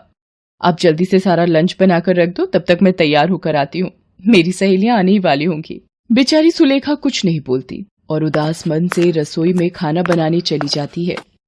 दोपहर में राशि की सहेलियां लंच पर आती हैं और खाना खाने बैठती हैं। तभी सुलेखा वहां सब्जी का कटोरा लेकर आती है और वो जैसे ही एक लड़की को सब्जी देने लगती है। ये कौन है राशि? अरे ये मेरी नौकरानी है। अच्छा, तो खाना इन्होंने बनाया है? बहुत ही स्वादिष्ट खाना बनाया है आपने। अपने आप को राशि के मुंह से नौकरानी सुनकर सुलेखा घबरा जाती है और उसके हाथ से सब्जी लड़की के कपड़ों पर गिर जाती है। लड़की सुलेखा का मुंह देख लेती है और डर जाती है। उसकी चीख निकल जाती है। वो कहती है, कितना बदसूरत चेहरा, मुझे नहीं खाना इनके हाथ का खाना। फ्रेंड्स, आपने इनका चेहरा देखा है? अगर देखोगे तो 10 दिन तक सो नहीं पाओगे। अरे ऐसे कैसे तुम लोग जा सकती हो? खाना तो पूरा खाकर जाओ। नहीं नहीं, हमें अब भूख नहीं है। हम लोग अब चलते हैं। करा दी ना मेरी बेइज्जती। मेरी सहेलियों के सामने आपसे कितनी बार कहा था मैंने कि अपना ये मनहूस चेहरा मेरी सहेलियों के सामने बिल्कुल मत लाना, पर आपने मेरी एक नहीं मानी। आने दो सुमित को, मैं अब इस घर में एक पल भी नहीं रह सकती। सुमित के आने के बाद राशि तरह तरह की बातें बनाकर सुलेखा के खिलाफ उसे भड़काती है। सुमित, अब मैं एक पल भी इस घर में और नहीं रह सकती।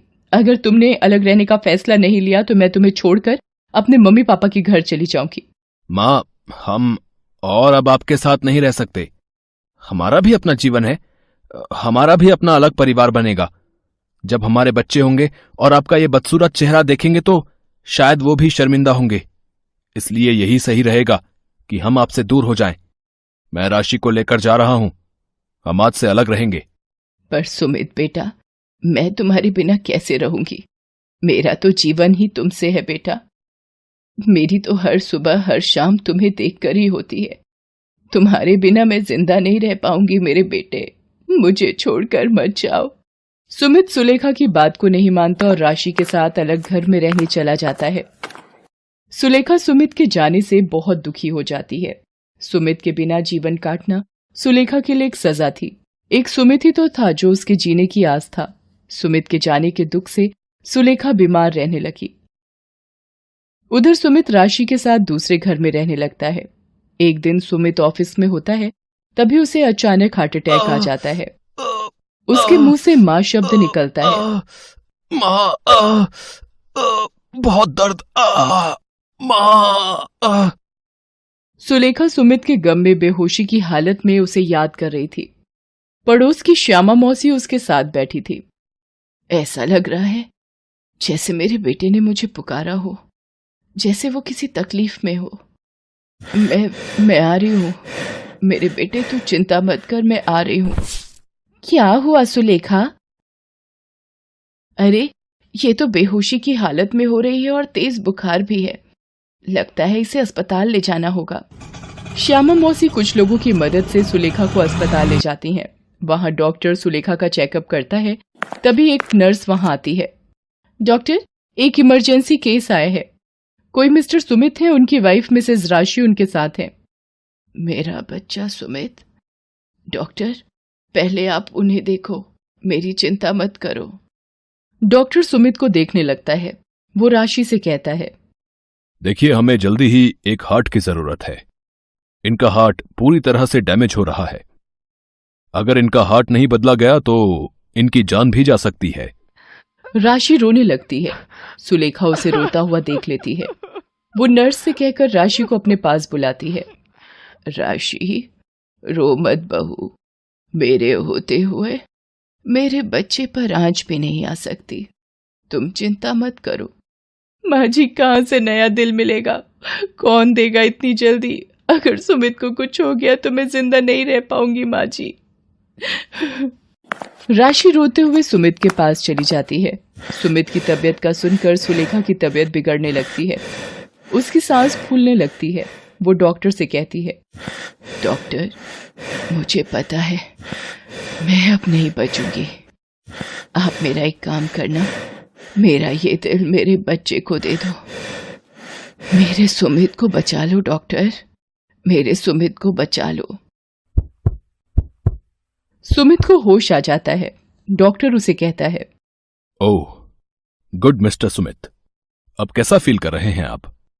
सुमित, अब आप बिल्कुल खतरे से बाहर हैं। डॉक्टर ने कहा है आपको कुछ ही दिनों में छुट्टी मिल जाएगी। राशि, मुझे किसने बचाया? मुझे बताओ। मेरी जिंदगी पर उनका बहुत बड़ा एहसान है। सुमित, जब आपको अस्पताल लाया गया उस वक्त आपकी मां भी अस्पताल में थी। उनकी तबीयत बहुत ज्यादा खराब थी।